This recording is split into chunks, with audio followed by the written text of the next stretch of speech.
Wheaties presents Nightbeat.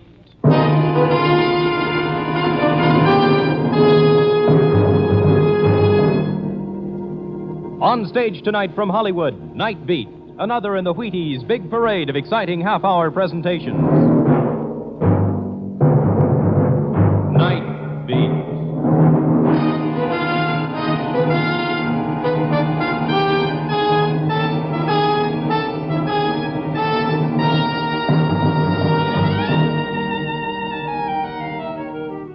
Hi, this is Randy Stone. I cover the Nightbeat for the Chicago Star. Stories begin in many different ways. And sometimes when you start digging for the facts behind the story, you end up by finding that you've dug yourself a grave. Nightbeat, starring Frank Lovejoy as Randy Stone.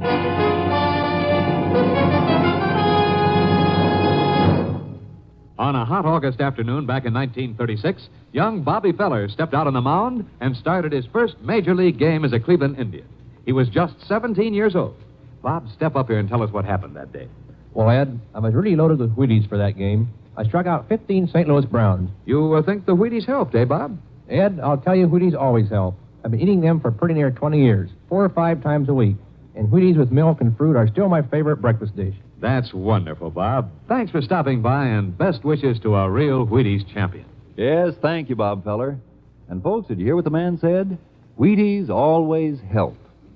Now, you may not play baseball for a living, but you can use whole wheat energy, too. You try it.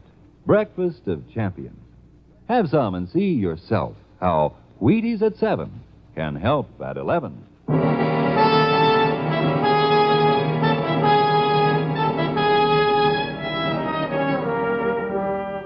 If anyone had told me once about seeing flying saucers in the sky, I'd have tagged him either as a joker or a candidate for the booby hatch. But nowadays, anything is possible, apparently. You know, you could tell me that you saw a little man from Mars 3 feet high, and I wouldn't disbelieve you. Because tonight, I saw someone almost as strange. Fred Muller's bookshop is a shabby little place amidst a teeming stretch of tattoo parlors and penny arcades. It was the book in his window that caught my eye as I was passing.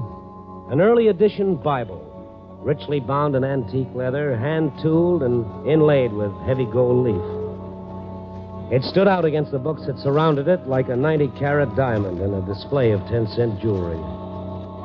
I looked up, and there was Mr. Moeller watching me through the dusty window with the smile of a man holding in his fear. And I went in. Hello. A little early, aren't you? Early? It's almost 10 o'clock. I know. I'm just looking at that old Bible in your window. You are a collector of old Bibles, no doubt. No, not exactly. I just happened to see that same book on Mr. Ron Heileman's living room floor the night he was murdered about 6 months ago. I am aware of that. You mind if I have a look at it? You brought the money with you? No tricks? No tricks. Look, all I want to do is see the book. One moment.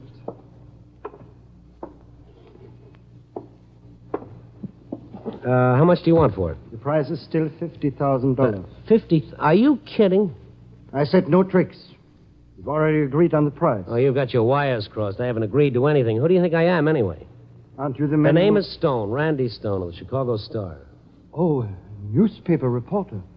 I'm sorry, Mr. Stone. I thought you were a messenger from one of my customers. You were supposed to be here at 10 o'clock. Yeah, sure. If you don't mind my asking, why is this book worth $50,000? Why, this, sir, is one of the finest volumes of its kind in existence. Published in 1513 by Martel, the contemporary of Caxton. Yeah, but I know enough about books to know that $500 would be plenty. Do the bloodstains on the cover increase the value? Bloodstains? Was lying on the floor in Heileman's study when the police found the body.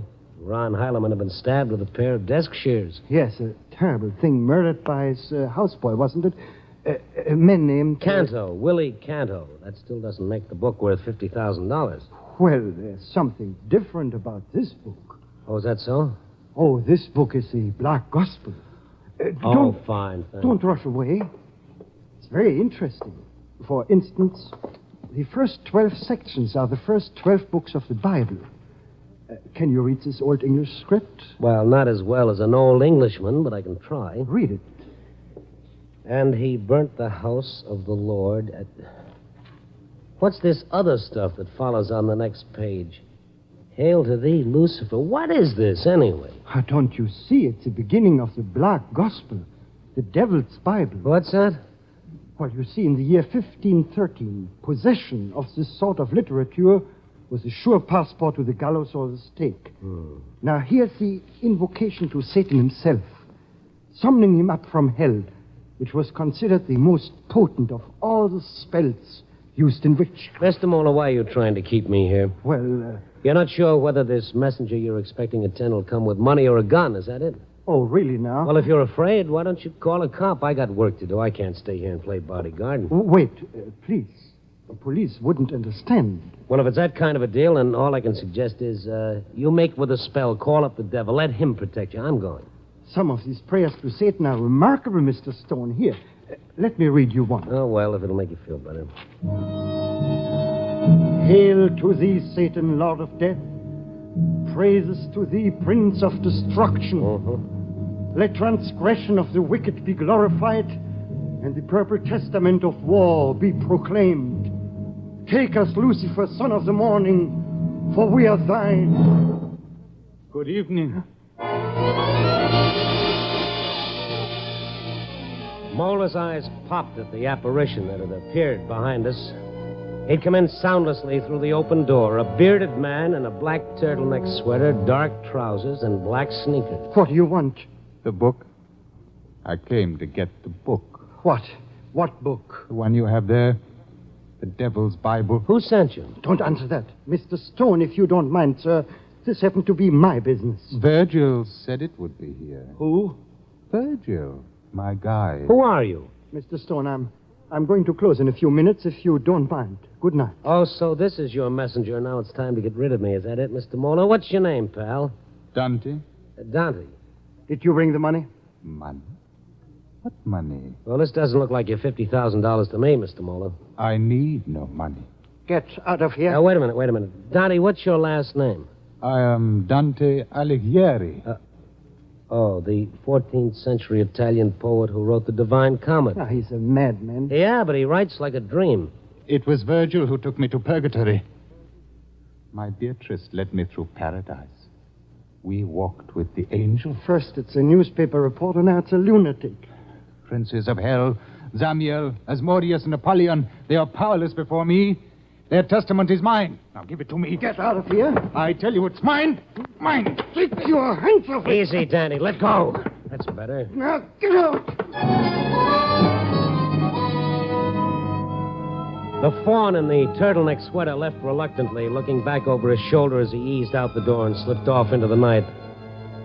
And as I watched him go, I had a funny feeling that somewhere, sometime, I'd seen that strange, thin face with the high cheekbones and the pointed ears before. I headed for the garage to pick up my car. I wondered where he'd gone and where he'd come from. And then suddenly, there across the street, leaning against a lamppost, staring back at the light still shining in the bookshop window a block away, I spotted him. I stepped off the sidewalk and hurried toward him. He turned abruptly, and I called, "Hey, Danny, wait!" But he fled into the darkness.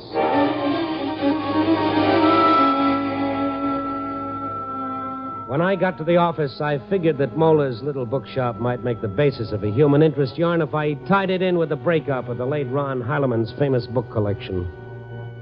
So I had our librarian, Benny Marcus, dig out the files on the case from the morgue. I found something that made me do a fast take. What is it, Randy? Well, I just looking at the picture on this story. Huh? Oh, Mrs. Beatrice Heilman, huh? Ain't bad, is she? Young enough to be Heilman's daughter instead of his widow. Well, they say he was the connoisseur. No, that's not the picture I'm looking at. This one, Willie Canto. Huh? Hey, what are you doing? I'm just drawing a set of whiskers on Mr. Canto's skinny face. Randy, what kind of fool is this? Look, Benny, look. I just brought a dead man back to life. What are you talking? Willie Canto with a beard or its double. If it is, Willie, I better get over to Mola's bookshop, but quick. Well, why? He's killed one man already. Fred Mola could be number 2.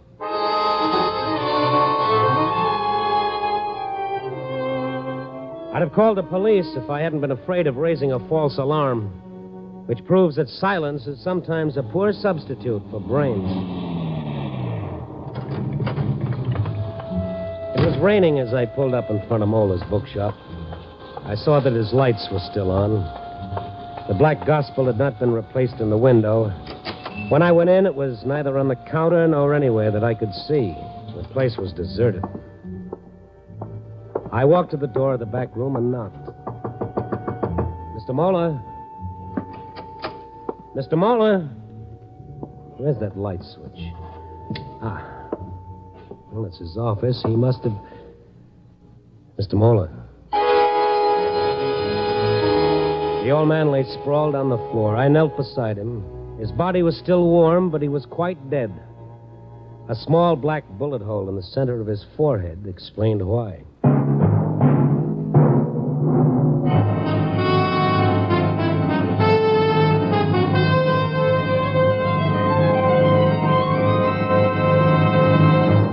General Mills is bringing you Nightbeat, starring Frank Lovejoy as Randy Stone. Hi there. This is Frank Martin, the man about the Wheaties. You know, I like talking about Wheaties on Nightbeat because our star really eats them. And incidentally, I eat them. The burning question is, do you eat them? Truth is, millions of Americans do eat Wheaties.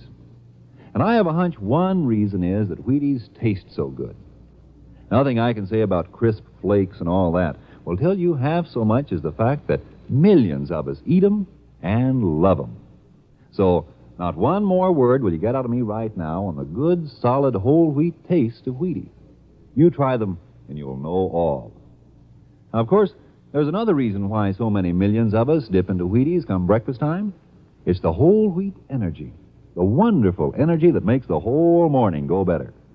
There's a whole kernel of wheat, for goodness sake, in every flake of Wheaties.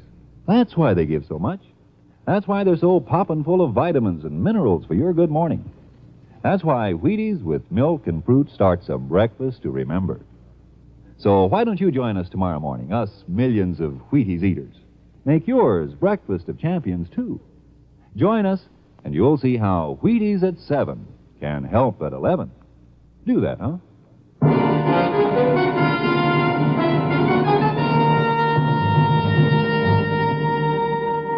And now, back to Nightbeat and Randy Stone. When Willie Canto showed up at Old Man Mola's bookshop, I didn't recognize him at first. After all, he was supposed to have drowned himself after he killed his boss, Ron Heilemann. I hurried back to the bookshop and found that Mr. Mola was dead, a bullet through his head, and the book he'd been trying to sell for $50,000 gone. I reached for the phone.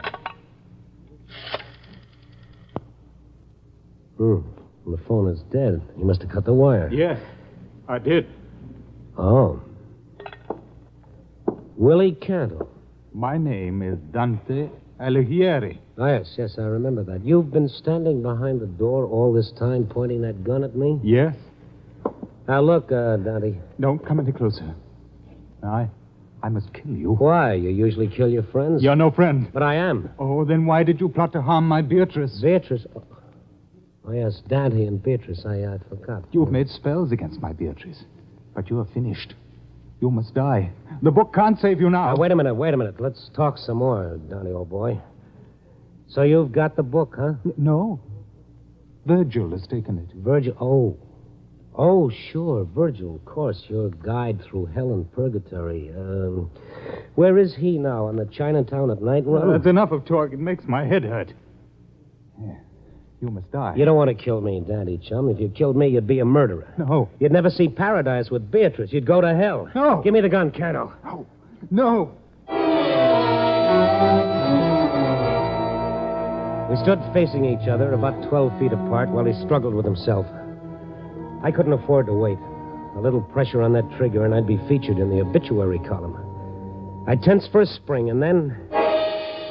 Willie Canto's gun hand fell to his side, and his dark eyes were suddenly filled with tears. I stepped forward and took the automatic from his long fingers. I should kill you, but I cannot.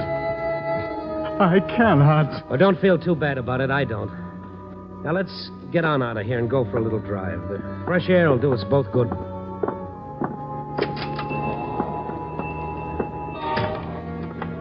Ah, the rain stopped. There's my car. Hey, Willie, come back here. Canto, come back or I'll shoot.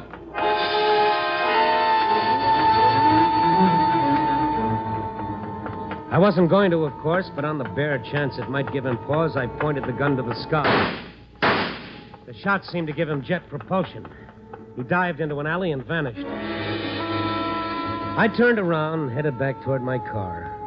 I got there just as a couple of prowl cars pulled up behind mine. Stone? Oh? Well, Sergeant Black. No, it was you who called the police. Why didn't he give you a name? You bashful or something? I haven't had a chance to call anybody yet. Well, somebody called. He said that some guy just killed the fellow who runs this bookshop. What are you doing with that gun? Oh, don't look at me like that, Buzz. It belongs to a fellow who was found dead in the river 3 months ago. Well, who gave it to you? He did. Huh? What are you talking about? Willie Canto, the fellow who killed Ron Heileman. He's as big as life and he's twice as crazy. You're the one who's crazy. Everybody in the Heileman household identified Canto's body. His wife, his secretary, John Talbot, the butler, the gardener. So they made a mistake.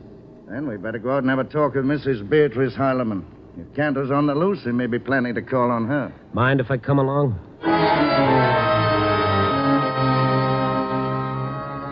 The Heileman estate featured a lot of formal gardens, 2 or 3 guest cottages, and a mansion about the size of Mount Vernon.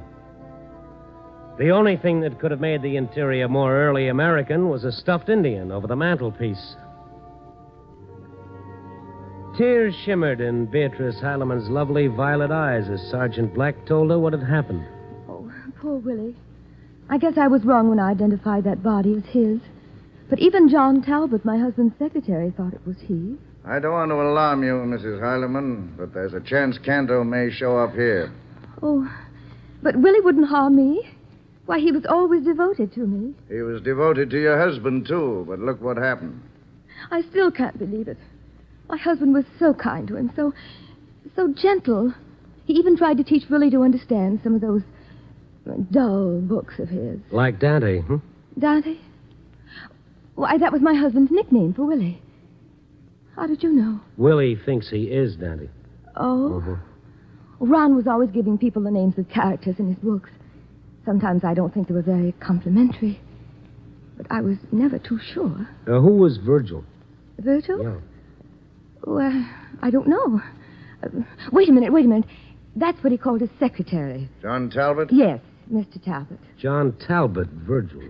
I suppose he doesn't work here anymore. Well, yes. I've needed him to help me wind up my husband's estate. There were so many things to be done. Why?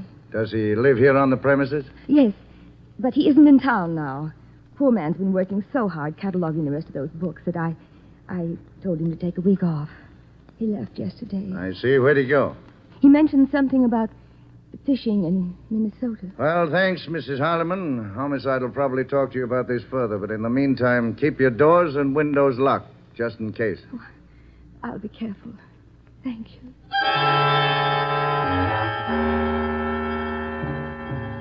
When we stepped out into the night, it had begun to rain again. Sergeant Black drove off to make his report to headquarters, and I stopped to light a cigarette and try to make some sense out of the mess. And then I saw a dim figure emerge from a side entrance to the big house. The figure of a man standing momentarily in a yellow fuzz of light that shone from the open door, a small, familiar silhouette.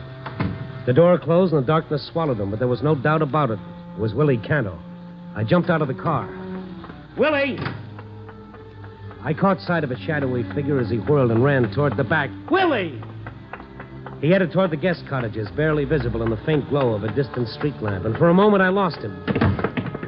Then I heard him leap across the veranda of one of the cottages, and I charged after him. He didn't have time to bolt the door in my face. Willie, what's the matter with you? Just want to have a word? Where are you? Turn on the light. Where's the switch? Wait. Well, that's better. What are you scared of? You. You're the police. What gave you that idea? I heard you. In the house. You were talking to my Beatrice. Oh, I see. She knew you were there all the time, didn't she? Why, yes, of course. I was in the next room. Well, I'm not with the police. I'm just a broken-down reporter. So put that nice big knife down, Willie. Huh? First a gun, then a knife. You're a bad boy, Willie. What do you want of me? That knife, put it on the dresser, and then we'll talk. Now, that's better. Now, what were you doing out there in the rain? Going away. Far away. Why? She says, if I love her, I will go away. Farther than before. Then before? Where was that? Where you been spending the last 6 months? On the island. What island? Where Mr. Heileman has his summer cottage. So she told you to go there? Yes, yes. She's so kind. She gives me money. She sends me food. But it's so lonely. I had to see her. Why does she tell me to go? She told me before she loved me. Beatrice doesn't change. She's kind and generous. Her heart is like gold. Yes, yellow and hard. What? Did she ask you to kill Mr. Heileman? Oh, no. I wouldn't kill her. Yes. Yes, I killed him. It was me. I killed him. Pretty mean, wasn't he, Willie? Oh, no. He was a nice man. You killed people who were nice to you? No, I wouldn't. I killed him. Beatrice wouldn't want you to lie, not even for her sake. She'd want you to tell the truth, Willie. Did the secretary stab Mr. Heileman? No. But he killed a man in the bookshop. Yes. And you know who killed the man who was so good to you, Mr. Heileman, don't you? Don't you, Willie? You know. You saw it, didn't you? You know who killed him. Yes, I know. Go on, Willie. Tell me what you saw. I saw through the door into the library.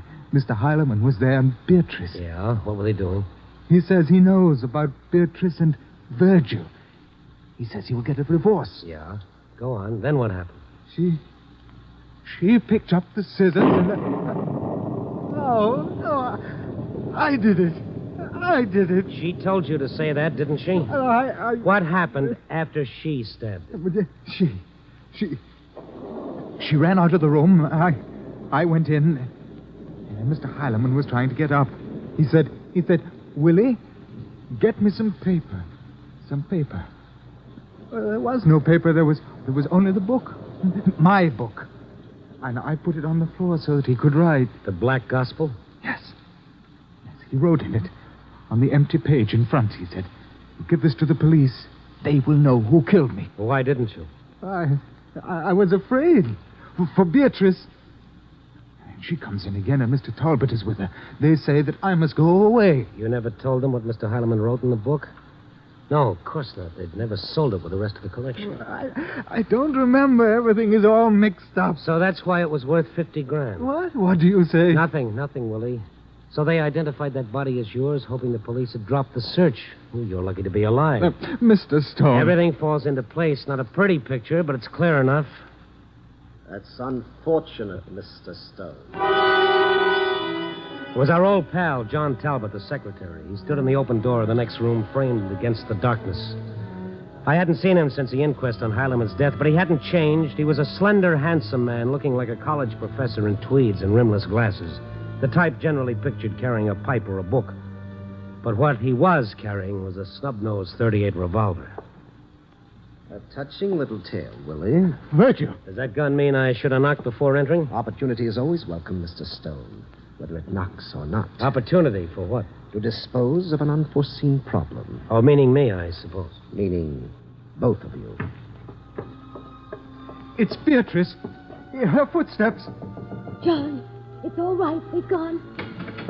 I've been waiting for you. Oh, Mr. Stone. Willie. Beatrice, I was going away, but Mr. Stone... Shut the door. John, what is this? Why the gun? It seems that your faithful Dante has been talking to this newspaper fellow. What? Rather extensively, I'm afraid. Willie, have you gone crazy? Oh, Mr. Stone wouldn't harm you, Beatrice. You wouldn't touch her, would you, Mr. Stone? Not without gloves. What did he tell you, Mr. Stone? That lunatic. And you believe him? John, is that why you're holding a gun? You fool. What does it matter what Willie said about me? There's no proof. You consider yourself safe just because I destroyed that wretched book. Oh, no, my dear. That's not enough. I've got to silence them. Put away that gun. Let go of me, you little fool. This fellow knows too much. I can't stand anymore. I can't stand it. Let go of my arm. So many terrible things. I can't stand it anymore. I said let go. Oh! You hit her. You hit her. Willie, no. I'll kill you. Get back and drop that knife. Willie Canto staggered as I leaped forward and knocked the gun from Talbot's hand. Talbot reeled backwards and sat down heavily on the sofa behind him.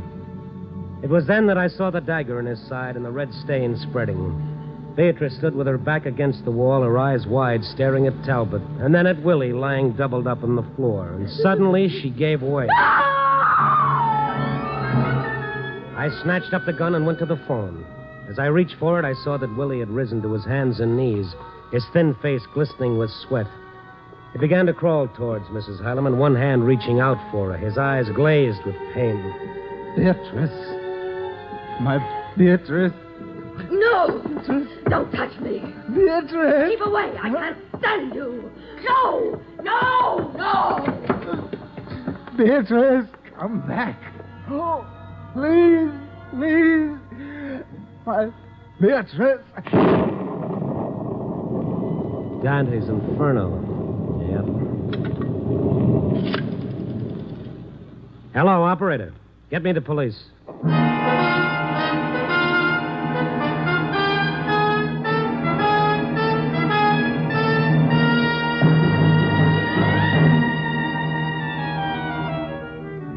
Well, the clock hands are converging on 4, pinching out the last hours of the night.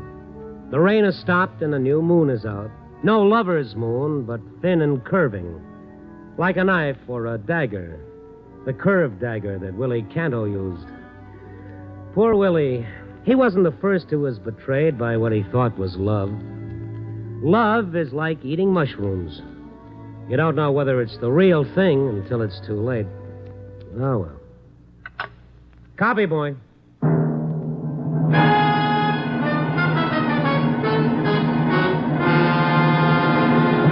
You are listening to Nightbeat on the Wheaties Big Parade. If you're a mother or a father with a warm spot in your heart for pink-cheeked, happy-eyed youngsters, here's something you should know.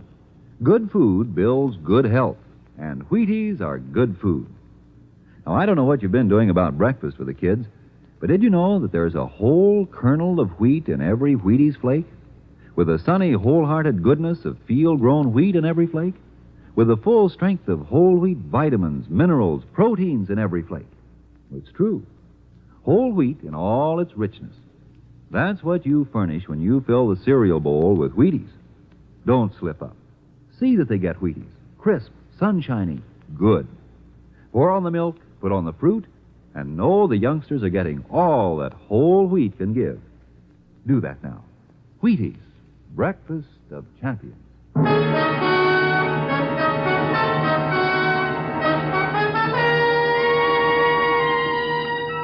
Nightbeat, starring Frank Lovejoy, is produced and directed by Warren Lewis and edited by Larry Marcus. Tonight's story was written by Irvin Ashkenazi with music by Frank Worth. The part of Willie Canto was played by Ben Wright. Beatrice Heileman was Lorene Tuttle. Others in tonight's cast were Fritz Feld, Herb Ellis, Tudor Owen, and Lou Krugman. Frank Lovejoy will next be seen in Milton Sperling's production 3 Secrets, released by Warner Brothers. Listen next week at this time and every week as Randy Stone searches through the city for the strange stories waiting for him in the darkness. And this is the Wheaties man, Frank Martin, inviting you to listen also on Tuesday, that's tomorrow night, to the Penny Singleton Show on the Wheaties Big Parade. See you then.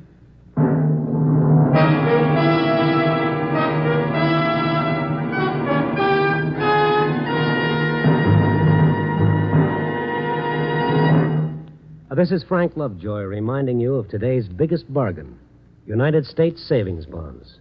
You pay for 3 and you get 4. Save with United States Savings Bonds and build your own future. Nightbeat came to you from Hollywood. Stay tuned for the first piano quartet on NBC.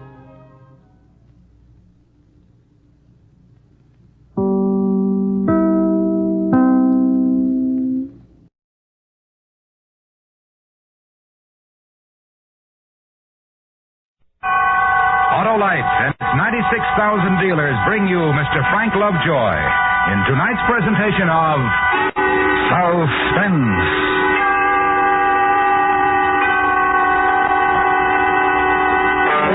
Tonight, you will take a trip on a train, a A journey exact in time and place, during which Autolite will recreate an historical puzzle by dramatizing with story and song the wreck of the old 97. Tonight's star, Mr. Frank Lovejoy.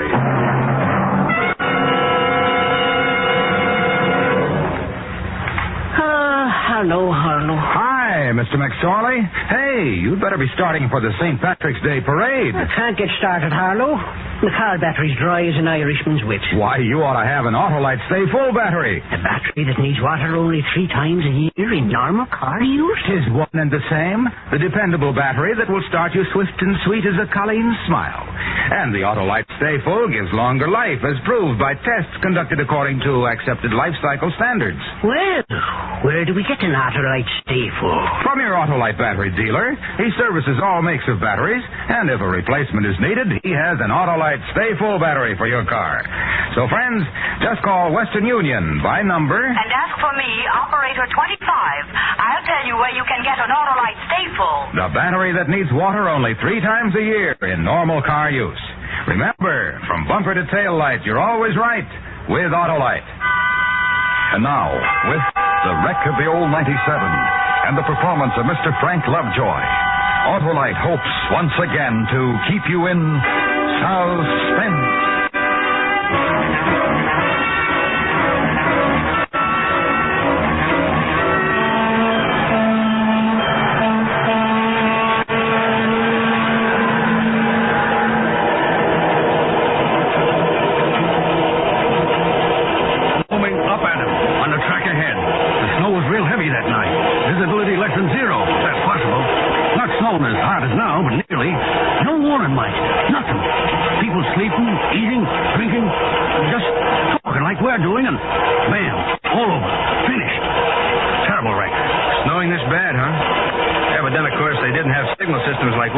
Safety measures like we have. Did they, Joe? No, I don't believe so. Of course, the worst wreck I ever heard of was told me by my dad when I was a kid. The fast mail was a train. The Southern Railway. The line, same as we're on now. You probably heard about it. The wreck of the old 97. Casey Jones was the engineer on that, wasn't he? No. Casey Jones had the cannonball. Oh. Joseph A. Brody had the old 97. Matter of fact, that was named for him. Funny thing. What? No, it's nothing. What? We weren't related to the Joe Brody I'm talking about. We just happen to have the same name. Hey, where are we? Well, it's almost 6:30. We're coming into Monroe. 15-minute stopover to change crews. Then Lynchburg and Danville. Arrived Danville at 8:25. All 97 never made it. What did you start to say before? Funny thing, what? Oh, yeah. The story my dad used to tell about the 97. Carried a crew of 3. Was wrecked, as you know. They found 5 bodies in the wreckage. What? Yeah, found 2 more bodies in the wreck than was supposed to be on the train. Well, how'd that happen? It's a funny story. Strange, Yeah? Well, tell us. Okay. I told you I was named for the engineer on the old 97, didn't I, Joe Brody? Well, this is where he picked up the train, right here in Monroe, Virginia. Although it used to go all the way to Spencer. Train started further north from Washington Station. The day I'm talking about was a Sunday, September 27th, 1903. And here's what happened. On a cold, frosty morning in the month of September, when the clouds were hanging low, 97 pulled out from the Washington station like an arrow shot from a bow.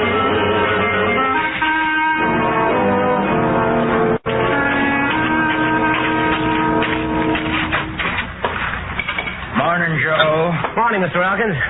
Seems we got a little trouble up the line. What's the matter? She ain't running on time. How late is she? 40 minutes at Rapidan. Well, that's bad. Joe, it's terrible.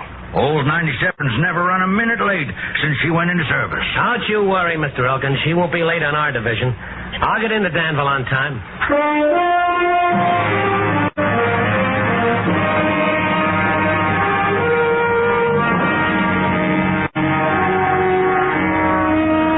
That's the kind of man he was, the Joe Brody I was named for. He was was a proud man and the best engineer on the line, and he loved old 97. It was Joe who had driven her down from the World's Fair at Chicago when she was on exhibit as the newest, most powerful engine in the world. And it was Joe who had driven her over the Blue Ridge Mountains from Monroe to Danville ever since. The old 97 was Joe's baby. And in Danville that morning, his wife was expecting a real baby. A better than usual reason for getting to Danville that day. There was another man on that train who wanted real bad to get to Danville on time. Big Tom Cheater, the fireman.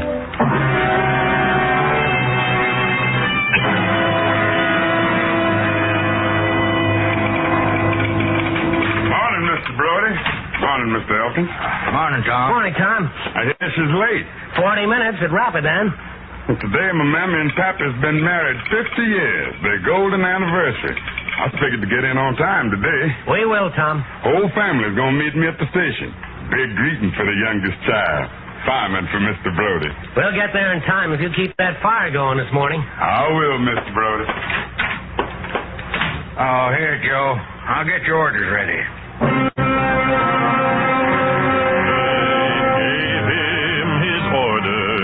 Monroe, Virginia, saying, Joe, you're way behind time. This is not 38, but it's old 97. You must put her in Danville on time. So there they were, the engineer and the fireman, each one with a special reason for wanting to get to Danville on time. And there was the third member of the crew, old Mr. Clovis, the clerk in the mail car. He had his reason, too. Oh, morning, Mr. Clovis. Morning, Mr. Elkin. Morning, Joe. Morning, Mr. Clovis. How's she running? Late. Late, huh? Too bad. She had to be late, especially today, Mr. Clovis. Oh, say, I'd forgotten. You were retiring today, aren't you, sir? Yes, this is my last run. Well, I'll try to make up the time for you, Mr. Clovis. Can't end 30 years of railroading behind schedule. I don't care so much myself, but I believe some of the gentlemen from the division office were going to meet the train in Danville. I believe there was to be a ceremony. I know dang well there is. They're going to give you the prettiest gold hunting case watch in the Blue Ridge Mountains, all engraved. I saw it myself last week. Well, that's very nice, but quite unnecessary. How's it feel to retire, Mr. Clovis? It feels fine, Joe. I'll step down to the platform, and from that moment I'll have nothing to do but die. Well, you can live, can't you, Mr. Clovis? Then for what? This is my life. What time is it? Hey, Mr. Perkins, did you hear the news? Oh, what news? Them two fellas that had up in the jailhouse. Them two held up the bank over in Amherst and killed the teller. Well, what about them? They broke out. When? Less than an hour ago. And split the turnkey skull open, walked out of the jailhouse big as you please. The sheriff's getting a posse together. What for? The figures are headed for the hills, going to track them down with hounds. If they're headed for the hills, they're crazy. Why, Mr. Brody? Well, if I was trying to make a break for it, I wouldn't take any chances being tracked by bloodhounds. What would you do, Joe? I'd head for the railway, hop the first train that came through.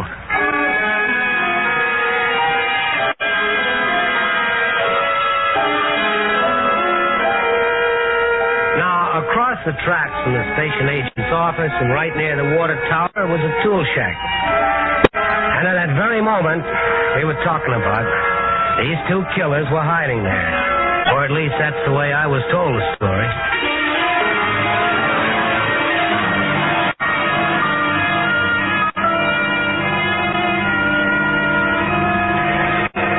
What are we going to do, Clint? We're in Monroe, Virginia. Town with 5 churches, 15 saloons, and a jailhouse. What are we going to do? You think a posse couldn't track us down if we took to the hills? We ain't going to take to the hills, honey boy.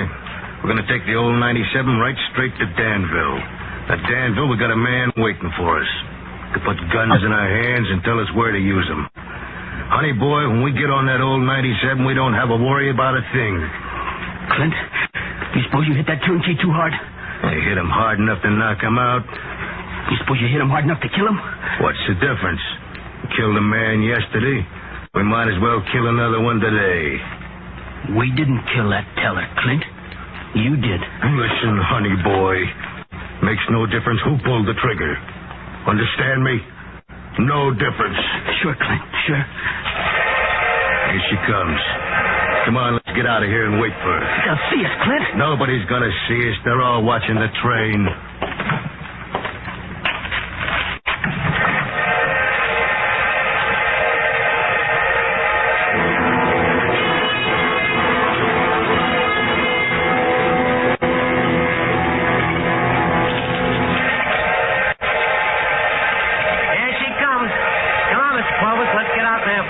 Pete so late. All right, Joe.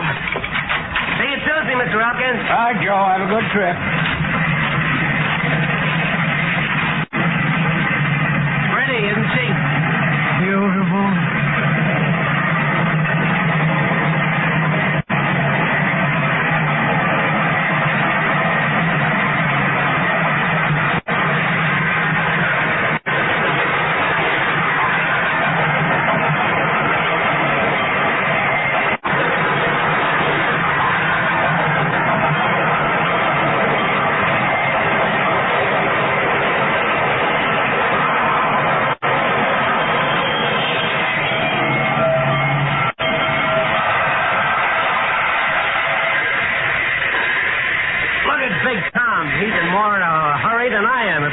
To get to Danville and be presented with a gold watch. What? Here comes Pete. Oh, yeah. Hey, Pete. Hey, Joe. Mr. Clovis? Hello, Pete. What's the delay? Washout south of Rapidan. A section gang made up completely of numbskulls. Wouldn't let you through? No. Section boss was afraid the ballast wouldn't hold. Why, he'd had 6 hours to repair the track before we come along. Dang fool. They come that way sometimes. Sorry to hand her over to you like this, Joe. Don't see how you can make up the time. I'll do my best, Pete, and still keep her on the rails. Joe! Hey, Joe! Yeah, Mr. Hawkins? Message for you from the station master at Danville. Yeah, excuse me, Pete.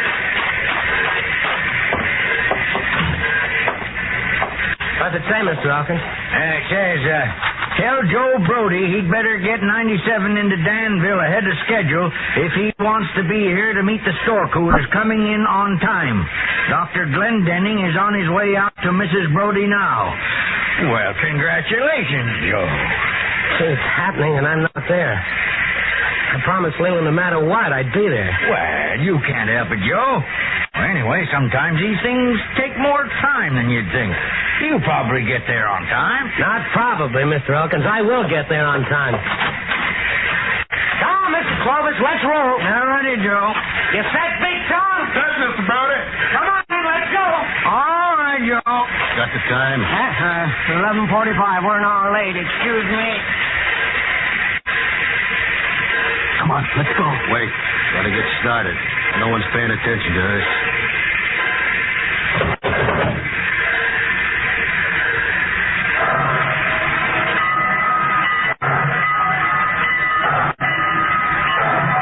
There she goes. Come on, quick.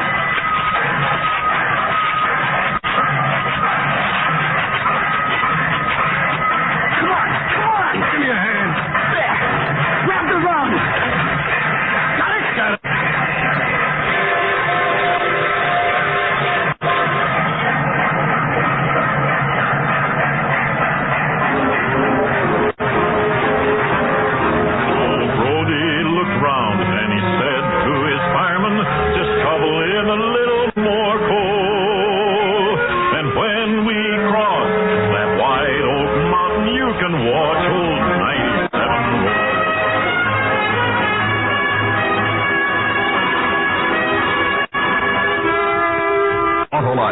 Bringing you Mr. Frank Lovejoy in The Wreck of the Old 97.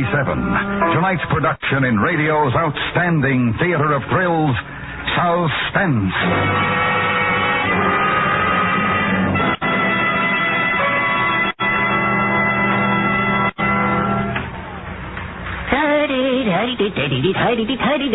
Ah, you've changed your tune, eh, Mr. McSorley? Ah, 'tis the Autolite Stay-Full battery that did it, Harlow. Now I just dropped me foot lightly on the starter, and... Well, that's an Autolite Stay-Full start, all right, Mr. McSorley. And you know, the Autolite Stay-Full battery is protected by fiberglass retaining mats to reduce shedding and flaking and give longer life, as proved by tests conducted according to accepted life cycle standards. And the Autolite Stay-Full needs water only 3 times a year in normal car use. So, friends, visit your Autolite battery dealer, the man who services all makes of batteries. To quickly learn his location, just call Western Union by number... And as for me, Operator 25.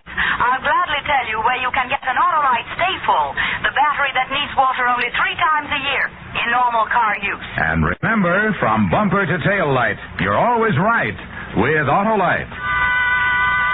And now, Autolite brings back to our Hollywood soundstage Mr. Frank Lovejoy, in Elliot Lewis's production of The Wreck of the Old 97.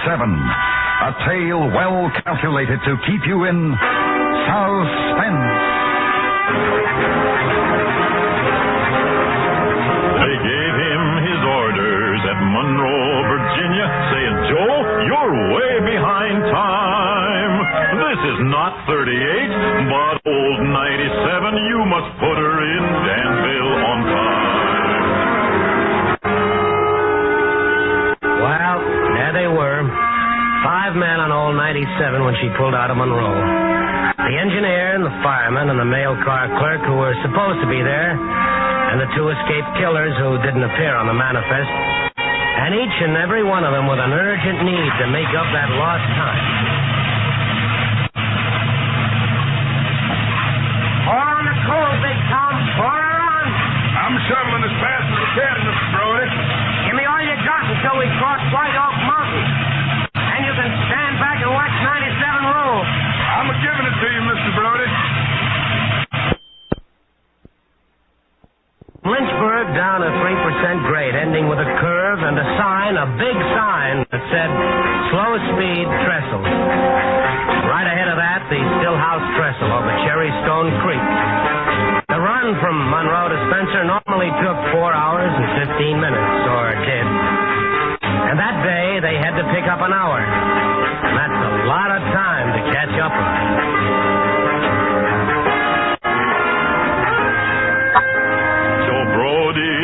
Turned to his old fireman that shovel on more coal. For when we hit that old white mountain, you can see old 97 roll.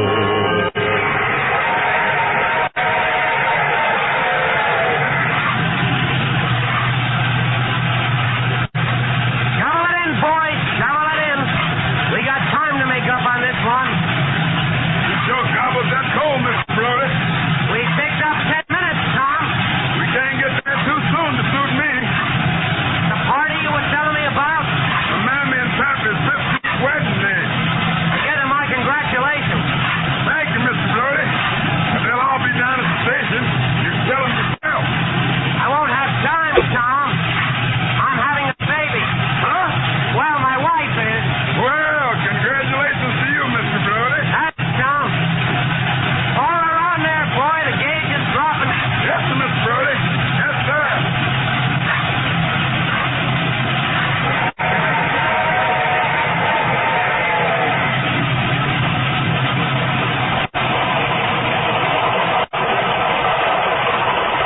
Clint! Yeah, This train ain't going very fast. she's climbing, honey boy. When we get over the mountain, you'll see her go. I don't like it. I don't think we ought to hop this train. You don't like it? Just step off anytime you like to, honey boy. Clint! Shut up! Get off or shut up!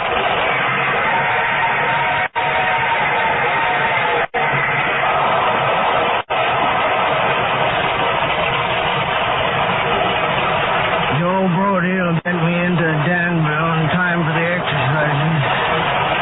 Yeah, 30 years today. It's a long time. Almost all of the time there is. And after the night, when the gentlemen say the kind things and smile and shake my hand, what? Tomorrow there'll be no train to climb aboard. Tomorrow there'll be nothing but the slippers and the pipe and the fire. Not as a reward after a day's run, but for what's left of my life. Sleep late every morning. Go fishing every day. Who wants pleasure all the time? Never to ride old 97 again. Never to have a job to do. Never to be needed. They call it retirement. I think it's death. I wish we'd never get to Danville.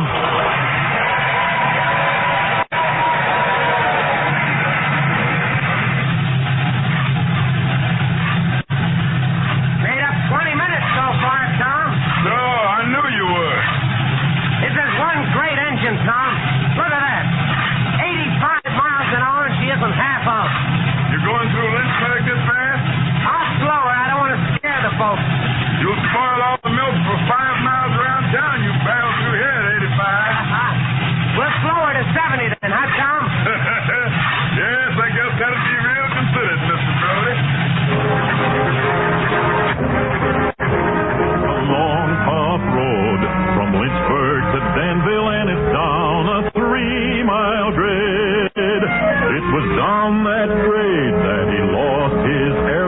can see what a jump he made.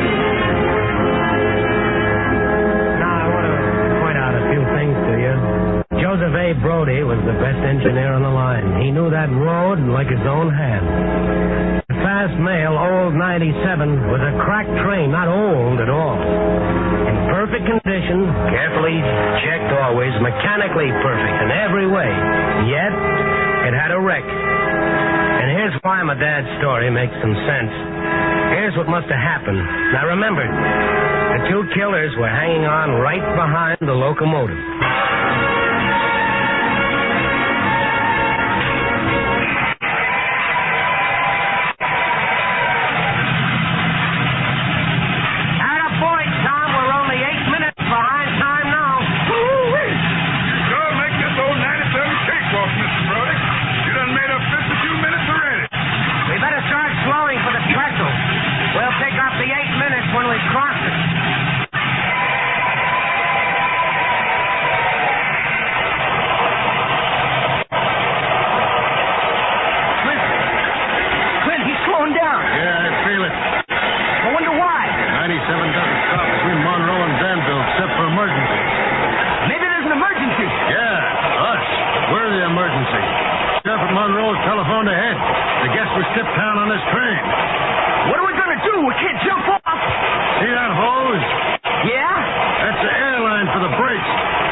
Crew got there that night, came down from Lynchburg, just like we're doing.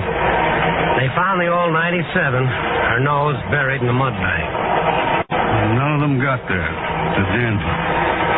You know, I often wondered about the station that night. Strange group of people waiting. The committee from the railroad with Mr. Clovis Goldwatch, Big Tom's family to greet their youngest son. The carriage waiting to take Joe Brody to the hospital to see his new baby, which I understand was a little girl. And maybe, off in a corner, a few men with guns waiting for the killers. And that's what happened, huh? Well, that's what my dad used to tell me. What time is it? It's 8:20. We'll have breakfast in Danville. Oh, there you are. See, down there? That's Cherrystone Creek. You see that old mud bank? That's where Joe Brody wrecked the old 97. On a cool, frosty morning in the month of September.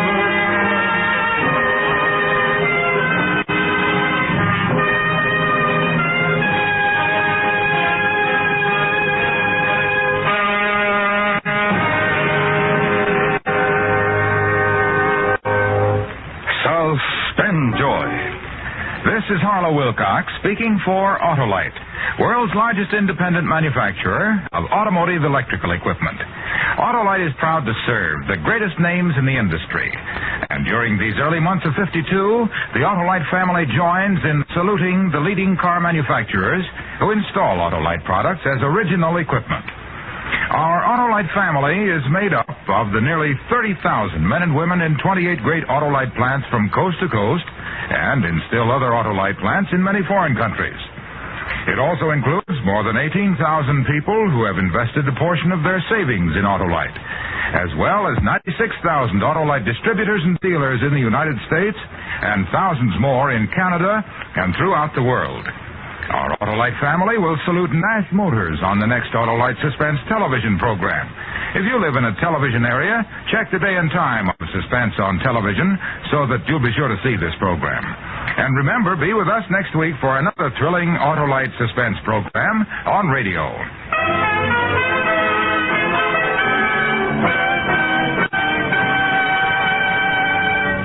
Next week, a murder is committed efficiently and safely. And then our star, Mr. Robert Young, finds there was a witness to the murder. The problem, who was the witness? The story is called Backfire, and it will be presented next week on Suspense.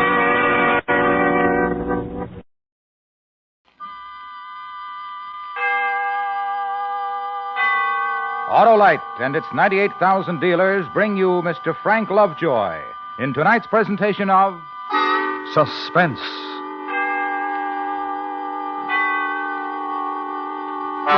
Tonight, Autolite presents one of the most terrifying half hours ever presented on Suspense. A young couple and a madwoman, and what happened to them on a country road. Our star, Mr. Frank Lovejoy.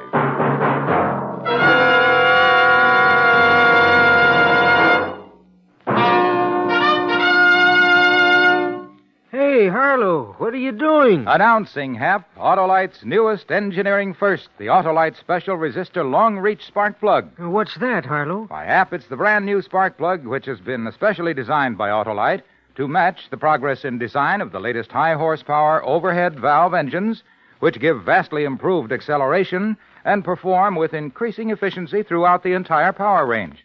What does this new Autolite long-reach spark plug do for those engines, Harlow? The ignition system fires these plugs perfectly. That's why it's the only spark plug that can be used on those new high-horsepower engines. But, Harlow, I don't have one of those new high-horsepower engines. Whatever make of car you drive, you'll find it pays to insist on spark plugs made by the one company which is always in the lead in spark plug developments, Autolite. Whether you choose Autolite standard or resistor-type ignition-engineered spark plugs, you've got the best. Because from bumper to tail light, you're always right with Autolite. And now, Autolite presents transcribed On a Country Road, starring Mr. Frank Lovejoy, hoping once again to keep you in suspense.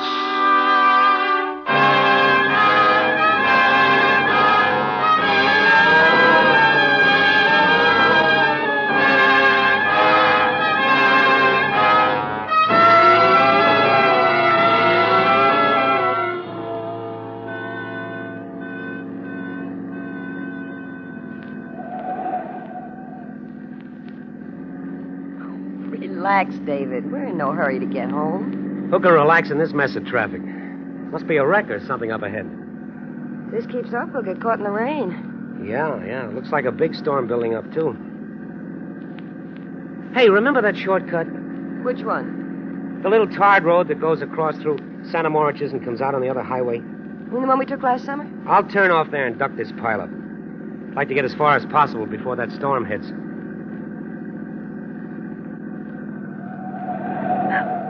Why don't you put out your hand? Oh, don't get angry, David. He cut right in front of me to turn into that gas station. Maybe he needed gas. Do we have enough? No, I have to stop and get some. Turn on the radio, huh? See if you can get the news.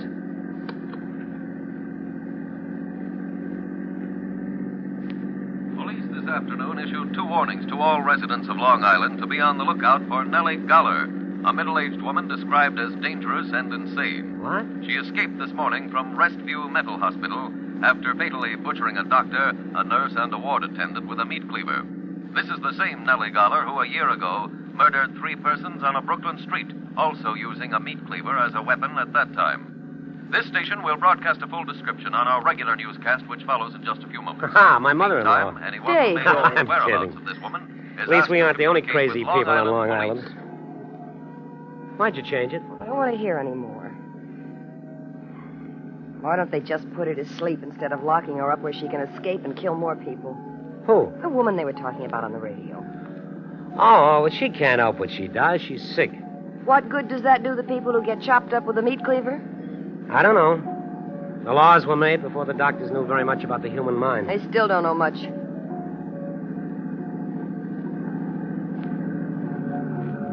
Oh, I see what it is. There's a roadblock up ahead. What's happened? I don't know. Cops all over the road. Say, I'll bet they're looking for that crazy woman. Yeah, I guess so.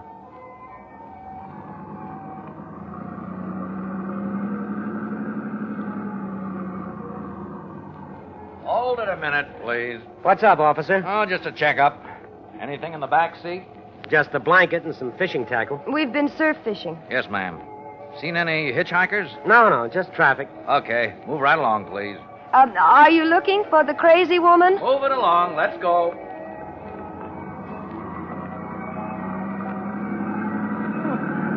He didn't answer. He's busy.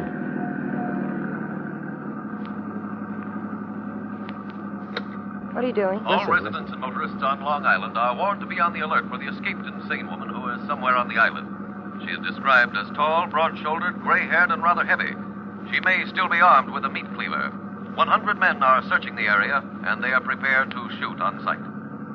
Here's another bulletin on the case which just came in. Just a few minutes ago, the decapitated bodies of an elderly man and woman were found by police near Santa Moriches on Long Here's Island. that shortcut. I'll repeat that. The bodies of an elderly couple have just been This'll get us found out of in that their car traffic. near Santa Moriches on a lonely tarred road.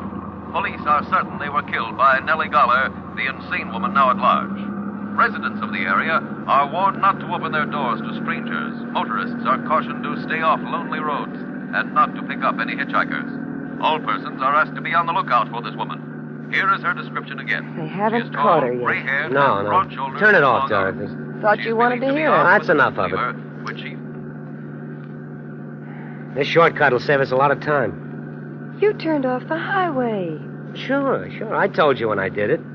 We've come over a mile already. Save us a lot of time. But didn't you hear what the radio said about staying off lonely roads? We just have to go across to the other highway. It won't take long. Are you sure? Well, of course. We go past Santa Moriches and take the left road and come out right by the highway bridge. Santa Moriches.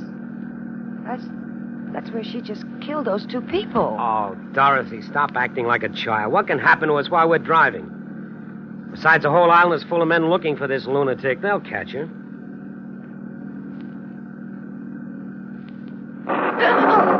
It's just a storm. You're jumping. Yes, I'm silly. David? What? Gas gauge says empty. There's still a couple of gallons left when it points to empty. How long has it said empty? I don't know. I'll get gas when we get across to the other highway. David, I'm scared. Relax, honey. Rain and wind always made you nervous as a cat.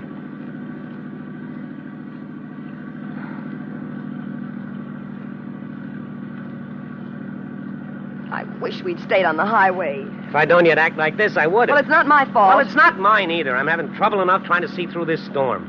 Oh, David. What are we fighting about? I don't know. Driving through these burned-out woods in this kind of weather is enough to give anyone the willies. It got dark so fast. I can hardly see ahead, even in the headlights. There's something ahead. Don't stop, David. It's only a sign.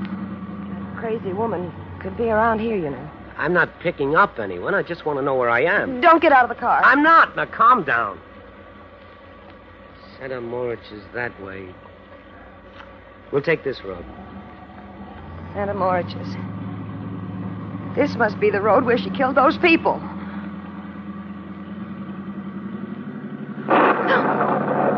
Dorothy, please. I'm sorry I'm jumpy. Turn on the radio. What a desolate road. Haven't passed a house yet, just miles of woods on both sides of us. So dark we wouldn't have seen one if it were there. This rain seems to be getting worse. Motorists in the area are warned not to open their car doors. David. Oh, now stop it, Dorothy. That's why the police had a roadblock by this road. That crazy woman might be anywhere in these woods. But not necessarily where we are.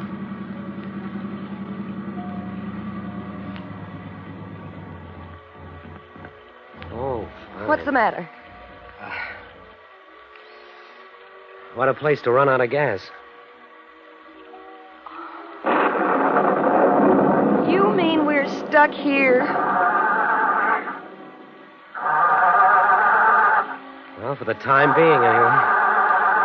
The crazy woman is in the woods.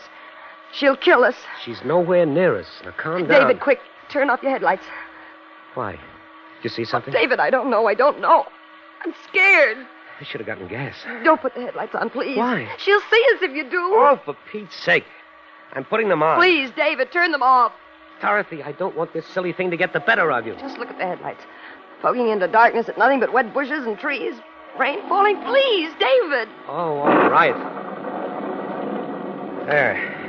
They're off. You feel better sitting in the dark? If only the thunder and lightning would stop. And the rain.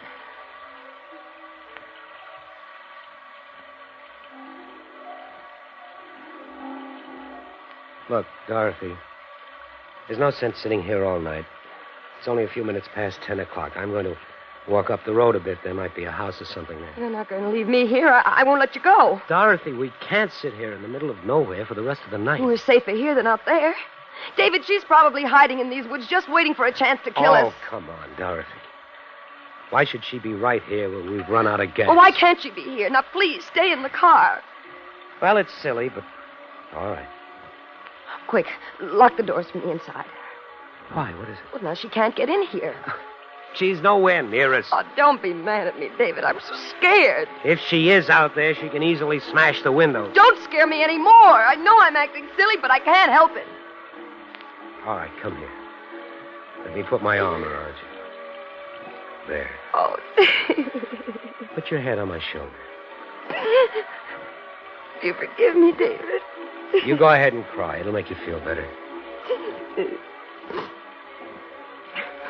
Isn't there some popular music? I'll see. Pressing their search for the escaped insane woman who has killed 5 persons since fleeing from a Long Island mental hospital. Rain and darkness are hampering the search. Over 100 police are combing the wooded area near Center Moriches. It was near there that an elderly couple was found butchered on a lonely tarred road. In making her escape this morning, the madwoman killed a doctor, a nurse, and... We'll leave it off for a while.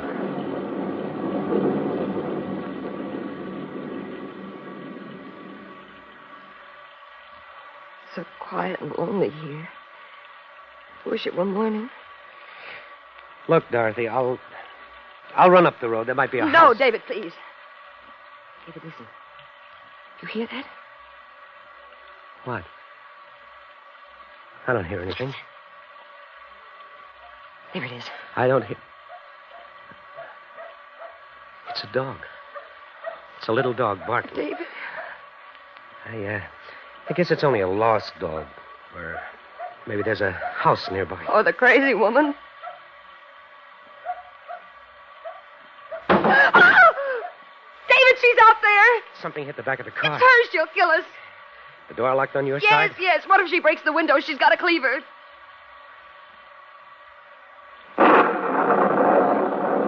that flash of lightning, I saw somebody. Is it the crazy woman? I can't tell. She's lying on the road. Can you see her? Is she still there? It's too dark to see. I'll have to wait for the lightning. I saw her. She's getting up now. She'll kill us. She'll kill us. Calm down. What's she doing? Please. I don't know. She must have been running. She didn't see the car and ran right into it.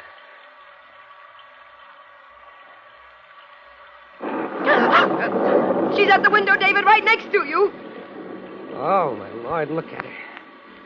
Get away from that window. Let me in. She's trying to get in the car. Look at that face and her hair. Go away! Let me in. I'm not crazy. The crazy woman is after me. David, don't let her in. Maybe we can scare her. Go away! We've got a gun. We'll shoot. Oh. It worked. She's staring at us. I'm warning you, I'll shoot. David, she's coming back.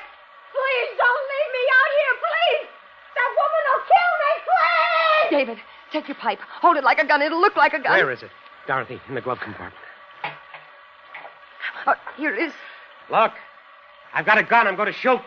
She's backing away. Keep going before I start shooting. Oh, David, she's gone. She disappeared. Well, we can't get out now. All we can do is sit here all night and wait for help. Can you see her? Where did she go? I don't know. She's out there, though. Probably planning on how to get in the car. David, what are we going to do? She's the one I know. But she didn't have a cleaver. She must have dropped it when she ran into the car. Her face all twisted and her hair hanging down. She must be back there looking for the cleaver now. She'll kill us. She'll kill us. Dorothy, stop it. She'll kill us. David! David!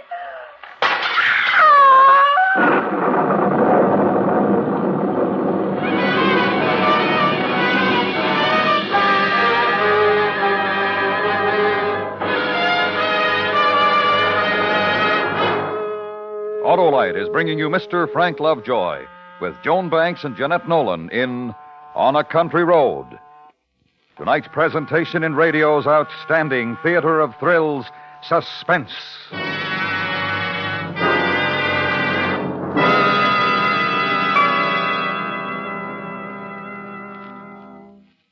Say, Harlow, about this new Autolite special resistor long-reach spark plug for today's high-horsepower overhead valve engines. Yes, Hap. Does it look like a regular spark plug? Well, almost, Hap, except that it's longer where it fits into the cylinder head. What's different inside, Harlow? Well, Hap, because of the location of the heat-conducting seal, the new Autolite long-reach spark plug can be easily installed. It cools uniformly and performs exactly as designed for its entire long life. But I can't get a set of these new spark plugs for my car, eh, Harlow? Only if you own one of the brand-new cars with a higher horsepower overhead valve engine, Hap. But you can get world-famous Autolite standard or resistor spark plugs. They're built by the same ignition engineers who designed the new Autolite special resistor long-reach spark plug and other great Autolite firsts. When you insist on ignition-engineered Autolite spark plugs, you're getting the best money can buy, because from bumper to tail light, you're always right with Autolite.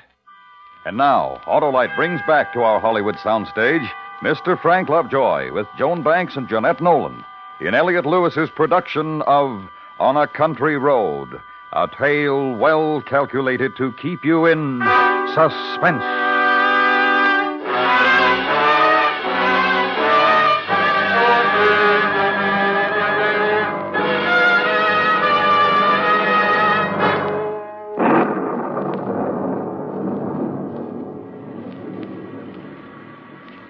Window, David. She broke the window. Get away from there. Stay out of the car. I'm coming here. Stay out of the car, I warn you. I've got a gun. You wouldn't shoot me. Go away. You're crazy. We know all about you. I'm not the crazy woman. Believe me. Let me in. Don't you do it, David. She's trying to trick us. Listen to me, please. I've been running in this awful storm.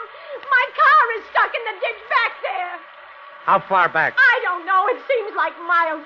I've heard about the crazy woman on the radio. I was afraid to stay in the car alone. Let me in. No, David. Go back to your own car. No, it's so dark and so lonely in this storm. I locked the door, but I was afraid I could see things and hear things in the darkness.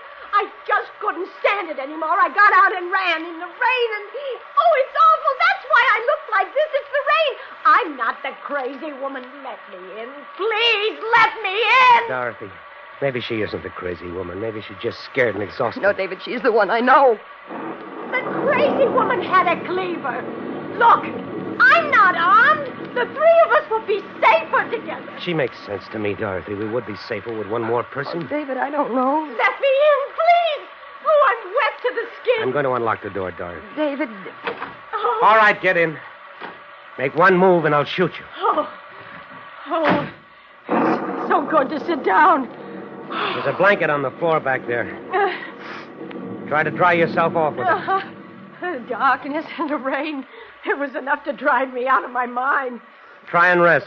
I ran and ran. All I could hear was feet chasing after me, hunting me. Just take it easy. No, You live near here? farther out, near Restview. I used to live in Brooklyn. Restview. That's the mental hospital. I know. I'm used to the crazy people, but not at night in a lonely place like this. Not the kind who kill people. You live at Restview? No, just near there. David, we can't sit here not knowing. If we could get to a phone. A phone? Why? To call the police, get some help. No, don't do that. Why not? Why don't you want the police? Oh, I do. But you'd be killed. What do you mean? The woman should kill him if he goes away from this car. There's that dog again. Don't you hear it? Somebody's out there. There might be a house nearby. Maybe it's barking to be let in. It senses somebody. There's something out there. There's somebody. That's why it's barking. The crazy woman is creeping around out there. Quick, let's get away before we're caught. Look out, David. Let go of me. What are you trying to do? Start the car, quick. We'll get away. We're out of gas. Out of gas? You don't think we parked here for the fun of it, do you? Such a desolate place to run out of gas.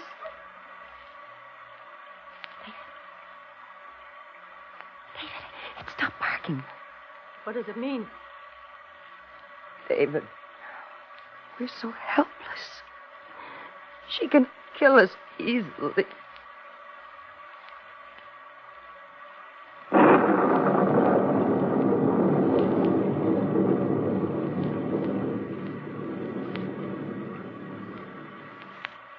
You can't just sit here.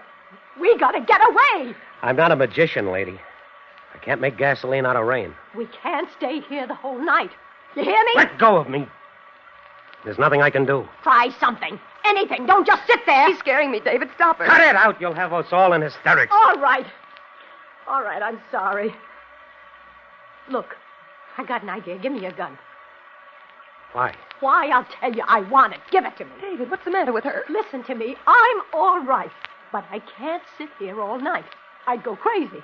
Give me the gun. I'll go. I won't be afraid of the dark and the noises, the feet following me. I'll go, I promise you. But give me the gun. No. Now sit down. Please. I'll go. I promise. I can't stand sitting in the dark Can't like you this. stop her, David? I told you to shut up. If you don't, I'll make you get out of the car. Oh, you wouldn't. Not unarmed. Not into the woods again. Oh, you're nice people, aren't you? Or do you want me to leave so you can shoot me? Is that it? Oh, stop that. We're not going to shoot you. We haven't got a gun. It's only a pipe. Dorothy. A pipe? A smoking pipe? David, I'm sorry. Then you're unarmed. I'm sorry, David. It's all right. Why did you tell me you had a gun? Why does it make a difference to you whether I'm armed or not? I don't know you. Maybe you two are more dangerous than the crazy woman. Well, I'll tell you what I think. I think you are the crazy woman, the way you grabbed David when you wanted him to start the car. Dorothy, stop it. Don't excite her. Don't excite me. Why? Maybe you think I'm dangerous. An old woman you took into your car. Two of you, and you're afraid of me. We're not afraid of you. Now sit back in that seat and don't try anything. I'm watching you all the time. David, the storm is stopping. Maybe now is the time. The time for what? What are you going to do? You two are up to something. Oh, shut up. My wife meant now is the time to go for help. I did not. I meant now is the time for us to escape, David. Can't you see it? She's the one. She's going to kill us. You little... Stop it. Sit back in that seat. You haven't got a gun. No, but I've got a knife. David. It's my jackknife, but it's sharp and strong. I don't try any tricks. All right. Threaten me, watch me, while that woman is out there. All you can do is sit and wait for her to make the next move.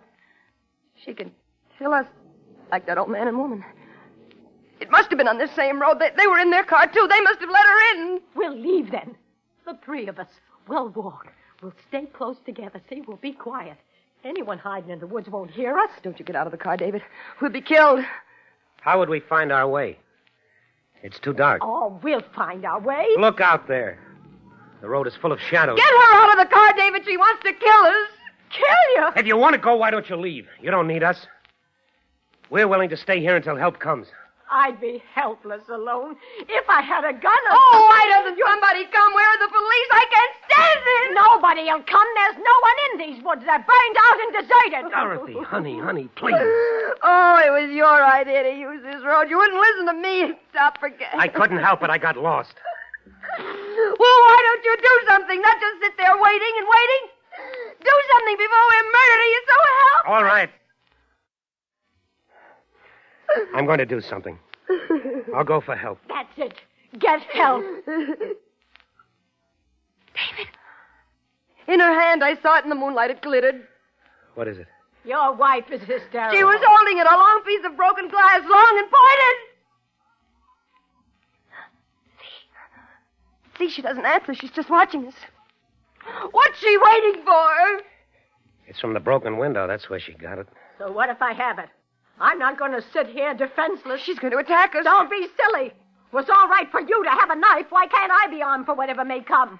Give me that broken glass. Give it to you? You think I'm crazy? You couldn't protect us from anything. David, what are you doing? Why are you climbing over the seat? I won't. I'm through letting my wife be terrified. Now give me that glass. Stay away from me! Once I'd left the car, you were going to butcher my wife with that broken glass. No! David! Give me that glass! Oh, you're crazy! Let me alone! Oh, David, hold her. Don't let her free. She's strong. She's got my arm. You'll kill me! Drop that glass! Oh, she dropped it, David. She dropped it. You both gone crazy. Trying to kill me! Like you were going to murder us? I wasn't! Don't let her get free. Can't hold her. She's strong. If you have a knife, then I'll have glass. Hold her, David, hold her. I can't much longer. I'm not crazy. Please believe me. Just give me the knife.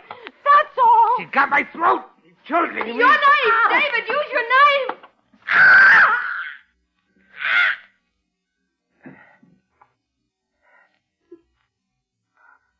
You killed her. David, you killed the crazy woman. I couldn't help it. She was choking me.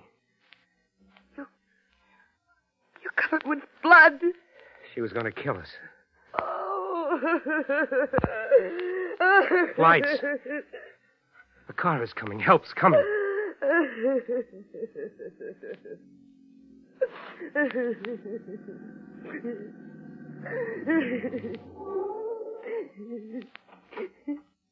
Hey there. You in the car. Why are you parked here? Oh, it's the police at last. We ran out of gas. The crazy What woman... a night to run out of gas. You couldn't have picked a better spot. What with that woman running around loose? Officer, we want to tell The you. farmer up the road called us. Said his dog's been barking at something. We caught her. Oh, who'd you catch? The crazy woman. She's in the back seat, dead. What? Oh, she's alive. Badly hurt, though. She was trying to kill us. We fought. Well, we'll get her to a hospital. You come with me. It's lucky you didn't kill her. We captured that crazy woman a half hour ago. I don't know who this lady is. Now, come on. Give me a hand with her.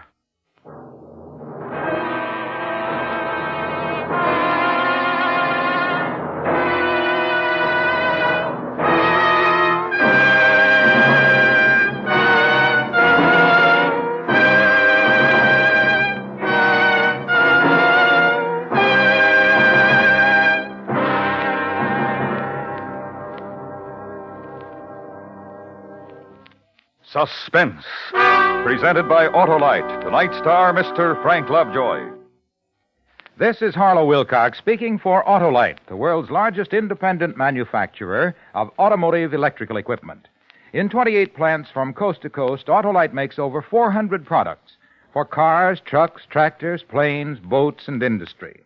These products include batteries such as the famous Autolite Stay Full, ignition-engineered Autolite spark plugs, both standard and resistor types, voltage regulators, wire and battery cable, Autolite bullseye sealed beam units, and Autolite original service parts for all Autolite electrical systems.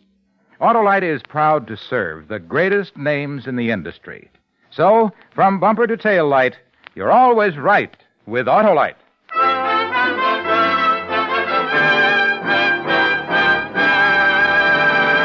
Next week, a story based on fact as we examine a city in terror of its life. A dramatic report which we call One Man Crime Wave. Our star, Mr. Dana Andrews. That's next week on Suspense. Suspense is transcribed and directed by Elliot Lewis, with music composed by Lucian Morowick and conducted by Lud Gluskin. On a Country Road was written for Suspense by Walter Bazar. In tonight's story, Joan Banks was heard as Dorothy and Jeanette Nolan as the woman. Featured in the cast were Joseph Kearns and William Woodson. Frank Lovejoy will be seen starring in the forthcoming United Artists Technicolor picture, Beachhead. You can buy Autolite standard or resistor-type spark plugs, Autolite original service parts, and Autolite Stay Full batteries at your neighborhood Autolite dealers. Switch to Autolite. Good night.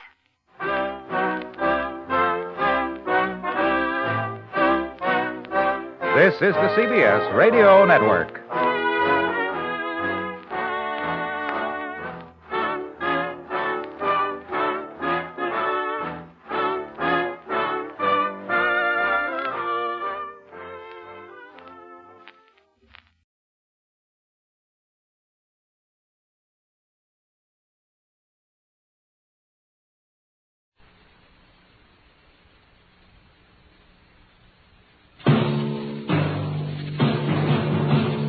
Nightbeat.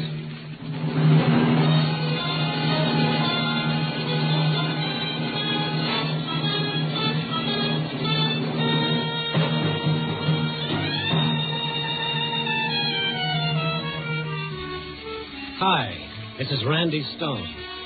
I cover the Nightbeat for the Chicago Star. Stories start in many different ways. But tonight's story began when one man tried to destroy another with the strangest weapon of all, darkness.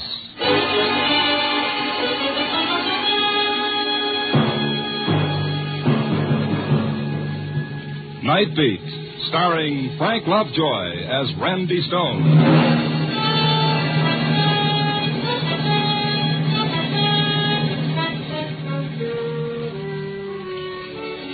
When your job is to walk into the darkness and discover what makes a city tick, you pick up some mighty strange friends. The winos dreaming of a muscatel paradise in cold, dark doorways. The petty larceny boys with their fast deals. The painted little dames defying the world with their brassy laughter. The homeless, the hopeless. In the city, night is for the lost. And sometimes you feel a hunger to be with someone of the everyday world, some nice, well-adjusted soul who's got a reason for waking up tomorrow morning. I guess that's why I dropped in to see Bessie Chatfield tonight. Bessie's a little gray-haired librarian who has charge of a small storefront library on Huron Street.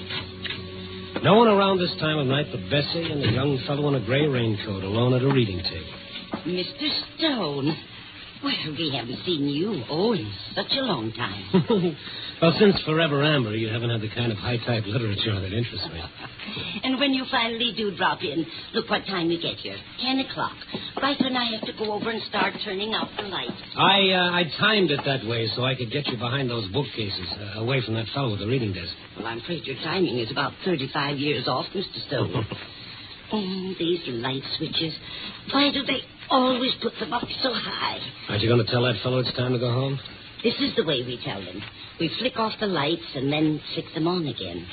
First off, like this. No, don't do that. No! What? Turn the lights on quick. Let me handle him. What's the idea of doing that, mister? That's supposed to be smart or something. Oh, take it easy, fella. Take it easy. Or did he pay you to do it? Is that the deal? Huh? You tell George Brewster that the game doesn't amuse me anymore. You tell him if he keeps that up, I'll kill him. Oh, wait. I turned the lights out. It's closing time. What? Closing time? Oh. Yes, of course. What's wrong with you, buddy? You sick or something? Sick, yes, that's me, sick. Only mine's a childhood disease. Childhood. No, what in the world was that? I don't know. Ever seen him before? He's come in a couple of times this week. Spent all his time reading some reference books at the table. Seemed to be such a nice, polite young man. Considerate, kindly. Let's take a look at those books. Oh, my heavens, my heart is beating a mile a minute. And did you see his face? It frightened me. He was even more scared than we were. Of what? These are books he was reading? Yes. The Mind in Limbo, Abnormal Psychology, Modern Psychiatry. Why would he want books like this? Maybe he was looking for somebody in these books. Who? Himself, Bessie? Probably himself.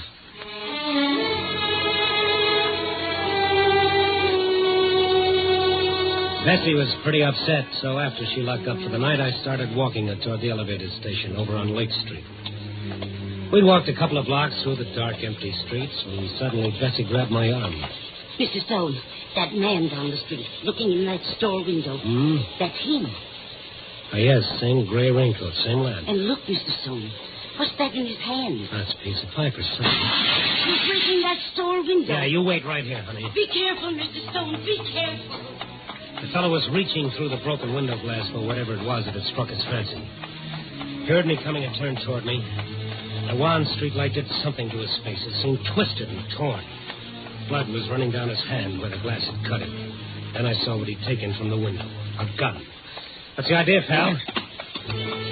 He spun around and started running for the elevated station down the block. And in the best tradition of the Rover boys, I stayed right on his tail. He turned back to see how I was doing. He stumbled over a trash can near the curb. I caught up with him, grabbing his arm. Go of me. Leave me alone. Let go of me. He slashed the gun across my face and began running again. I stopped long enough to take a quick inventory of my teeth. Up above, I heard the elevator train coming into the station. The young fellow had reached the station steps and was going up fast, trying to make that train. I reached for one of his legs. He turned and gave it to me right in the stomach. I folded up, and I just sat there. I listened to the train pull away with the fellow on it, and remembered what Bessie had said about him being such a nice, polite young man.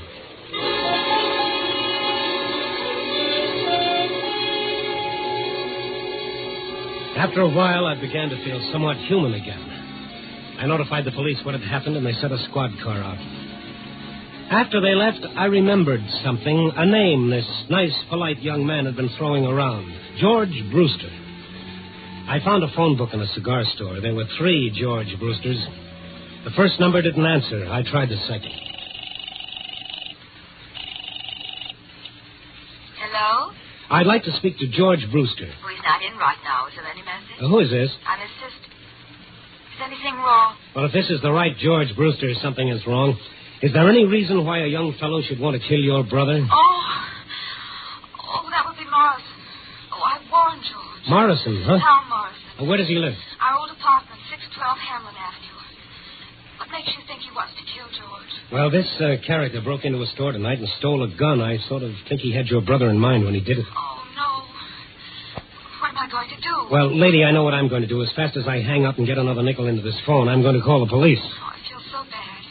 It's not really Morrison's fault, poor man. Oh, no. He's just a prince of a fellow. Goodbye, lady. I've got to make a call. But then it turned out that I didn't have a nickel.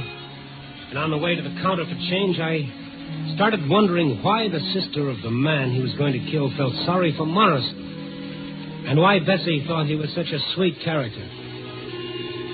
And, well, the night was young, and 612 Hamlin Avenue couldn't wait, and I could call the cops later.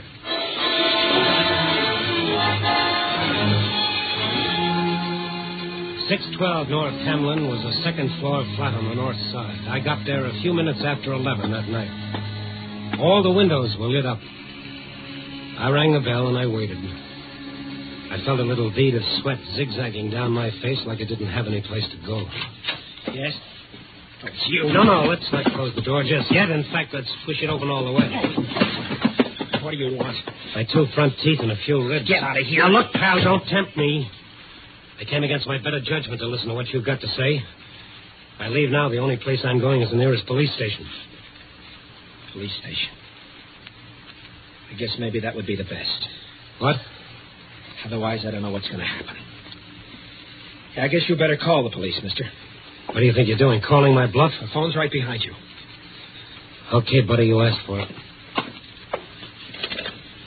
Sure this is the way you want it?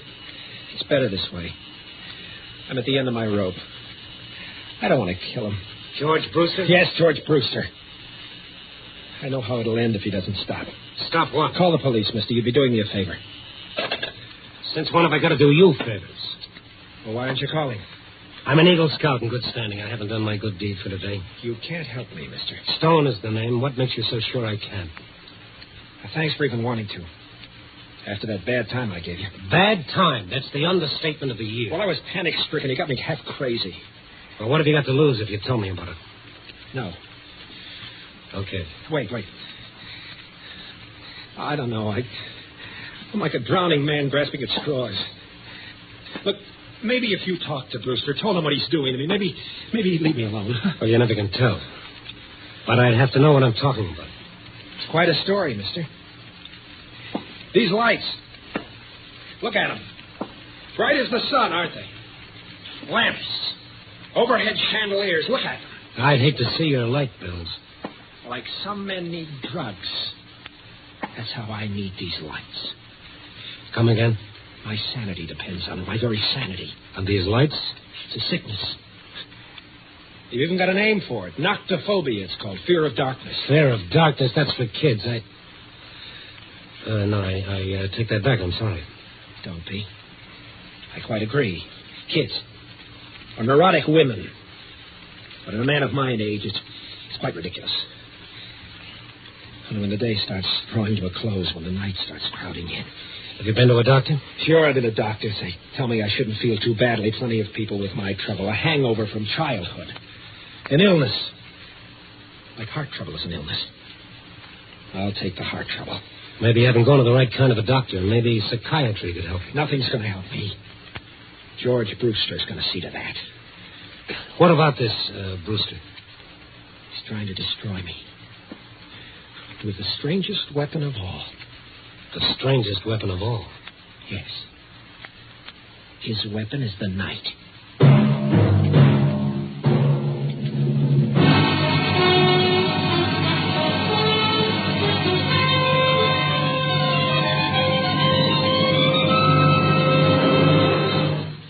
You were listening to Nightbeat, starring Frank Lovejoy.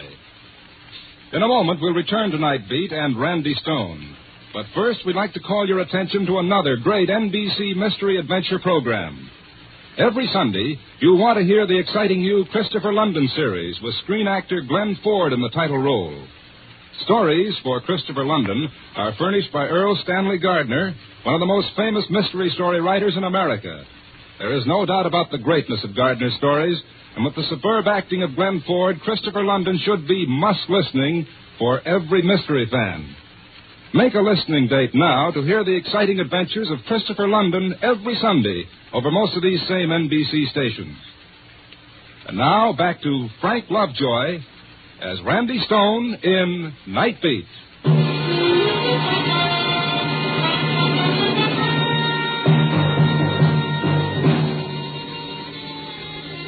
It was a weird feeling standing in Morrison's brilliantly lighted parlor, listening to him tell me about his terror of darkness. A sturdy, healthy-looking man trapped by a childhood nightmare.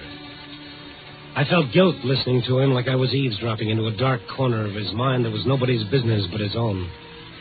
And yet he had to tell me because he needed help.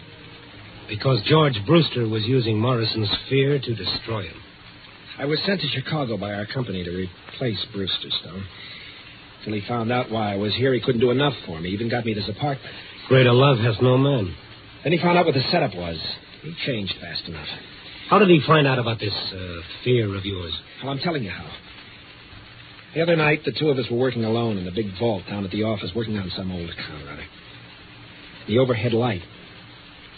It blew out. Uh-huh. Well, it was so sudden, I couldn't help myself. I tried to keep calm, but...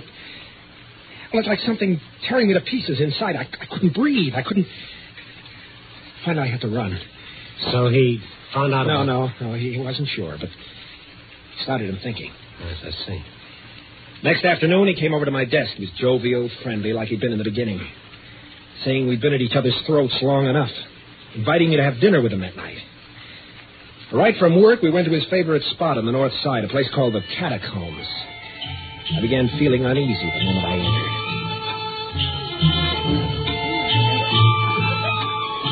How do you like this place, Tom? That's okay. It's fine. It's been a favorite of mine for years.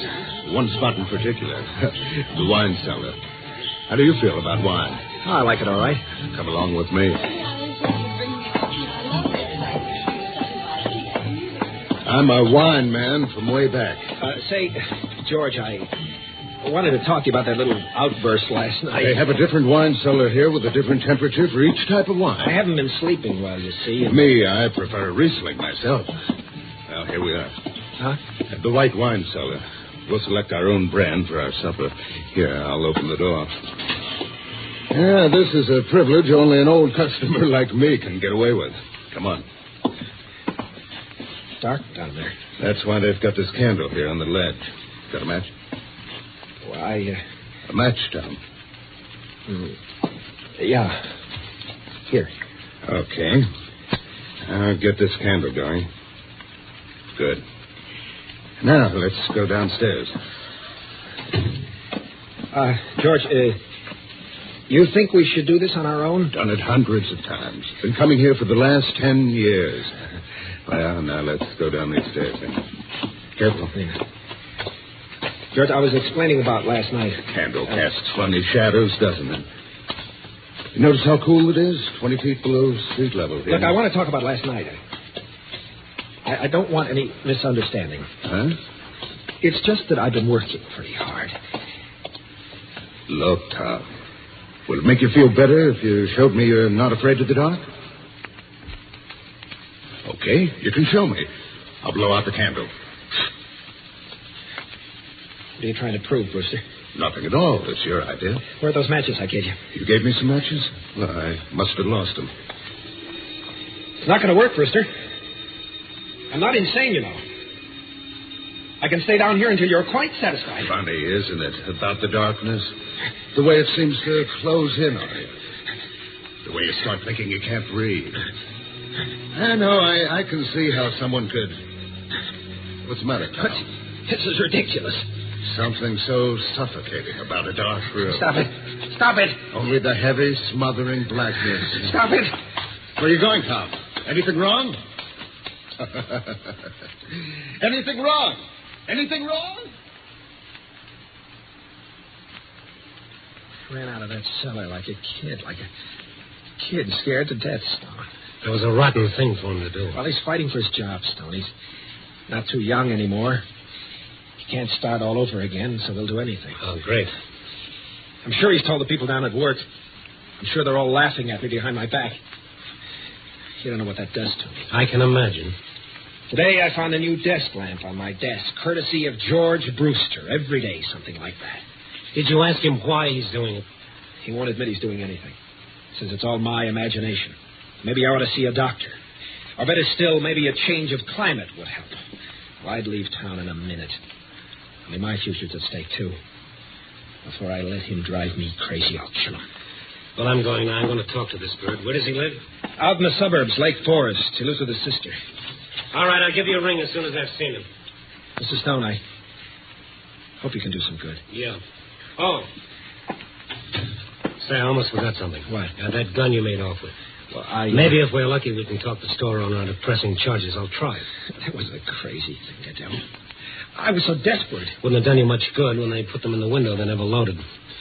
I'll let you in on a secret. If I hadn't known that, I wouldn't have been such a hero coming here tonight. I'll let you in on a secret, Mr. Stone. You can get bullets without a license. The gun's loaded now. Oh, great. All right, go and get it for me. All right. Yes, I want to give it to you. It's in my bedroom. He started for the bedroom. And then it was almost like a comedy routine where, after the big build-up, the punchline comes right out on cue. The moment he entered the other room, every light in the house suddenly went out. What happened to the lights? Take it easy. Where's the fuse box? I don't know. Never had any occasion to use it. Besides, if it was a fuse, all the lights wouldn't go out. It wasn't you. Use your head. How could I do it? I'm getting out of here. All lights out, too. Stone, well, maybe something went wrong with the central wire. But why should it happen exactly now? Wait, huh? The downstairs apartment. Their lights are on. If it was the wire... All right. Let's ask them where the fuse box is. Yes? Oh, Mr. Morris. My lights went out. It might be a fuse. Where are the fuse boxes for these apartments? Out in the back. I'll get a flashlight and show you.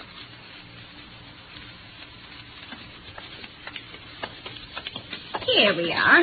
The fuse box is right here below our meters. Whenever the people from the light company come out, they have a dickens of a time finding it. Will you hold the flashlight steady and let me take a look? Wait a minute, Stone. Lower the flashlight just a little. Huh? It's not the fuse. Look at the master switch on my meter. Look at the one of Mrs. Graham's. Why, somebody pulled your switch down to off. Yes. Yes, someone surely did. Well, here, let me push it up. There. And look upstairs. All your lights are on again. That's probably some kids playing a joke. How do you suppose the rascals ever found it? It's so well hidden. I've got a theory that all kids come equipped with a special radar for finding things like this. Mrs. Graham, tell this gentleman who used to live in my apartment before I did. Why? Tell him. Why, you know. He even got the apartment for you. Your friend, Mr. Brewster. But what is that? Tom, that doesn't prove he did it. For me, it does, Stone. For me, it does.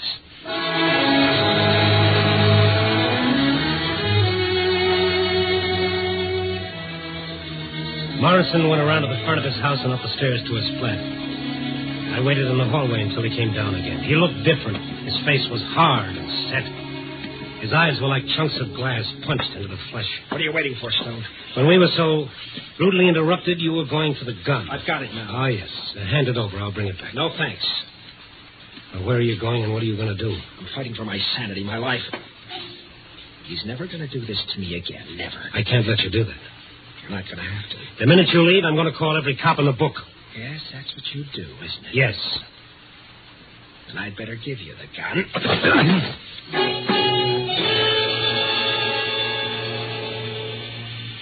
This could become habit-forming. I dropped to my knees in the hallway, and then the hallways subdivided like something under a microscope, and there were 2 hallways, and then there were 4. And then everywhere I looked, there were hallways. Morrison tried to push me aside and get by me, only it was a whole circle of Morrisons. I grabbed at his legs to hold him back, and it was like grabbing at a centipede. Then all the Morrisons in all the hallways brought all their guns down on my one poor head. And that was it, brothers and sisters, that was it. Feeling better, Mr. Stone? Oh, if I felt any better, I'd call an embalmer. Oh, what a business. I heard a commotion, and I came out, and you were lying here. Oh, is this my head or is it a cantaloupe? Oh, how did it happen, and where's Mr. Morrison? Oh, Morrison, yes. How long ago did you hear this commotion? Oh, just a couple of minutes ago. You came out of it real fast. Yeah, I've got an iron constitution. Have you got a phone? Well, yes, but don't you think you Come on, lady. Grab my head, put it back on nice and neat, and let's get to that phone.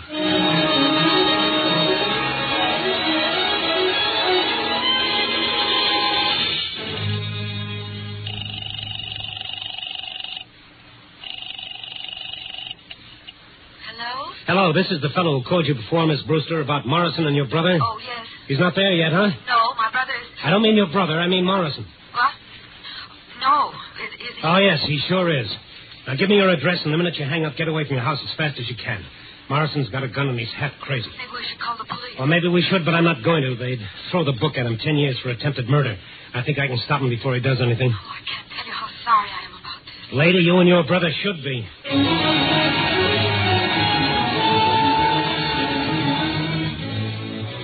The cab got me out to their Lake Forest house in less than 20 minutes. The house was on a hill, and a flagstone path wound round and round for a city block until it reached the front porch. As I ran up the walk, my head started rattling like a handful of pennies in a tin cup. I felt weak and tired. All the time, I tried not to think about what I'd find when I reached the house. And now I was at the end of the path, walking toward the front porch. A nerve deep in my throat started jangling like a burglar alarm. The house was in darkness, and Morrison was standing beneath a little porch light, his gun pointed right at me. You won't quit, will you, Stone? What have you done with him, Tom? He hasn't done anything with him yet, Mr. Stone. Huh? Who is... I'm sitting over here at the end of the porch. I'm George's sister. Oh. I didn't see you in the dark. Why didn't you get away like I told you? I won't hurt her. It's him. He'll be coming along soon. George would never have done anything. I begged him not to. Take advantage of a man's weakness. Well, Mr. Brewster is coming home. What? His car's stopping at the bottom of the hill. Now he's starting the long climb. Morrison, listen to me. You just sit there, the both of you. And I must insist that you be very quiet. Please, listen to me. Please. Please. Keep coming up that path, Brewster. It's a long, long way. You must listen to me. Morrison. You don't know what you're waiting near the porch light, the gun in George his hurt hand. you. You shouldn't have done that. Far below the small What figure you're of doing George is Brewster making a long, slow to climb. realize that you're going to kill George because he found out about your fear. But don't you see, George is afraid, too. Of bigger things. Of being 53 and seeing his whole life going down. Brewster the had drain. stopped at the first landing to That's catch why his he breath. hurt you. Now he was climbing up the path again. He was fighting. Maybe 100 steps from his death. I found myself counting the steps. Why are you afraid of the darkness? Don't you see? If you weren't afraid, George couldn't hurt you anymore. Please, listen to me. Keep your voice down. If you try to warn him, you both die, too. Keep coming, Brewster. Yes, he kept coming. No more than 70 steps now. What is there to fear about the dark? The girl's voice going on and on. Nothing. Brewster getting closer. All it does is hide the world. Less than 50 steps now. 40 steps. 30 steps. If you believe in God, if you believe in your own soul, how can you fear the night? What is there in the darkness that can hurt you? There's such peace in the darkness. After the heat of day is gone, the rush, the tumult, the struggle, you can breathe easy again. You can let the tightness inside unwind. He's almost closer. Listen to me. Please listen. It's not going to work, Miss Brewster. I'm going to try and... Wait. Miss Brewster. Stay where you are, Miss Brewster. No. You must see me in the light. I tell you, stay where... Tom. Look at her. I didn't realize. I'm not afraid. What right have you to fear? Julie, is that you on the porch? What right have you to fear, Mr. Morrison? What right? Oh, what a long climb. Must be getting old.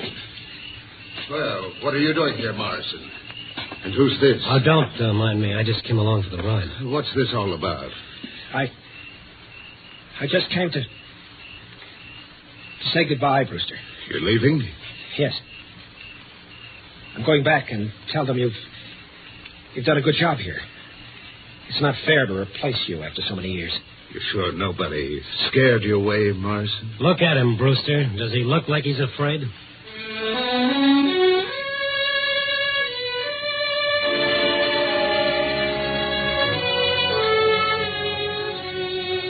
I don't know if Julie cured Morrison of his fear of darkness. Cure is a pretty strong word.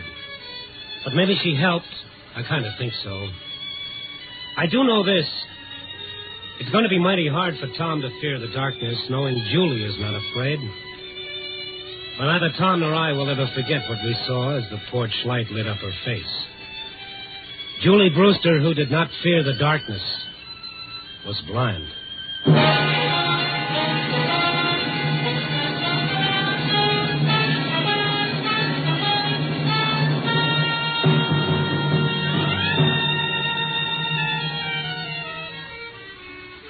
And now that part of the story they always print in heavy type, the moral. And don't smile so indulgently. Morals are very nice things. Some of my best friends have morals. You know, seriously, Julie's whole life is a moral in itself. And trying to top it is like trying to follow Al Jolson with a Mammy song.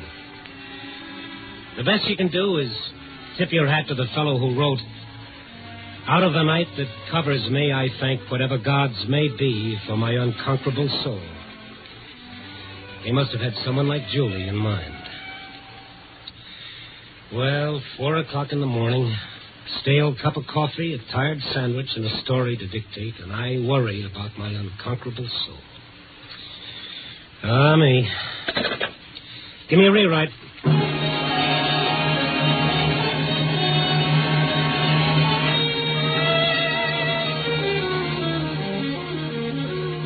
Nightbeat, a new dramatic series, stars Frank Lovejoy as Randy Stone.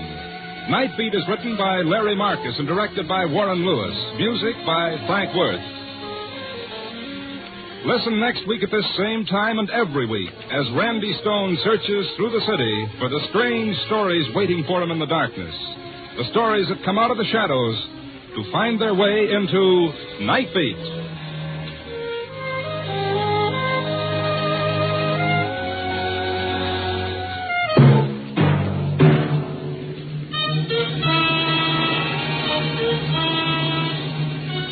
Stay tuned for Brian Donlevy and Dangerous Assignment on...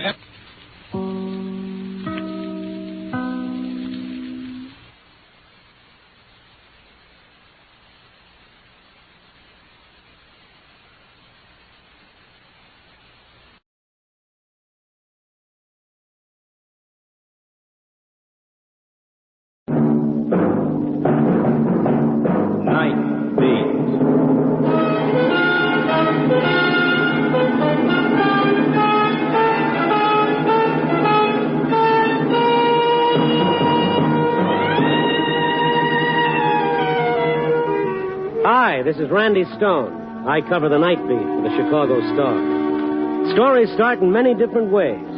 This one began with a stay of execution and ended with the death of a man's soul. Nightbeat, starring Frank Lovejoy as Randy Stone.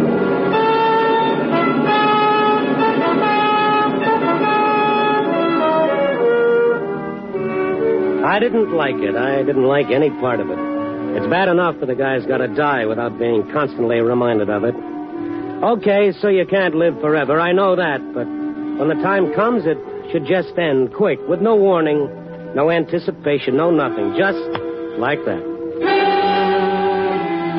Now, don't get me wrong. I'm not scared of the idea. That is, no more than the next guy.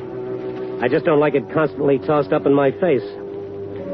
That's why the managing editor could never sell me on covering the hospital.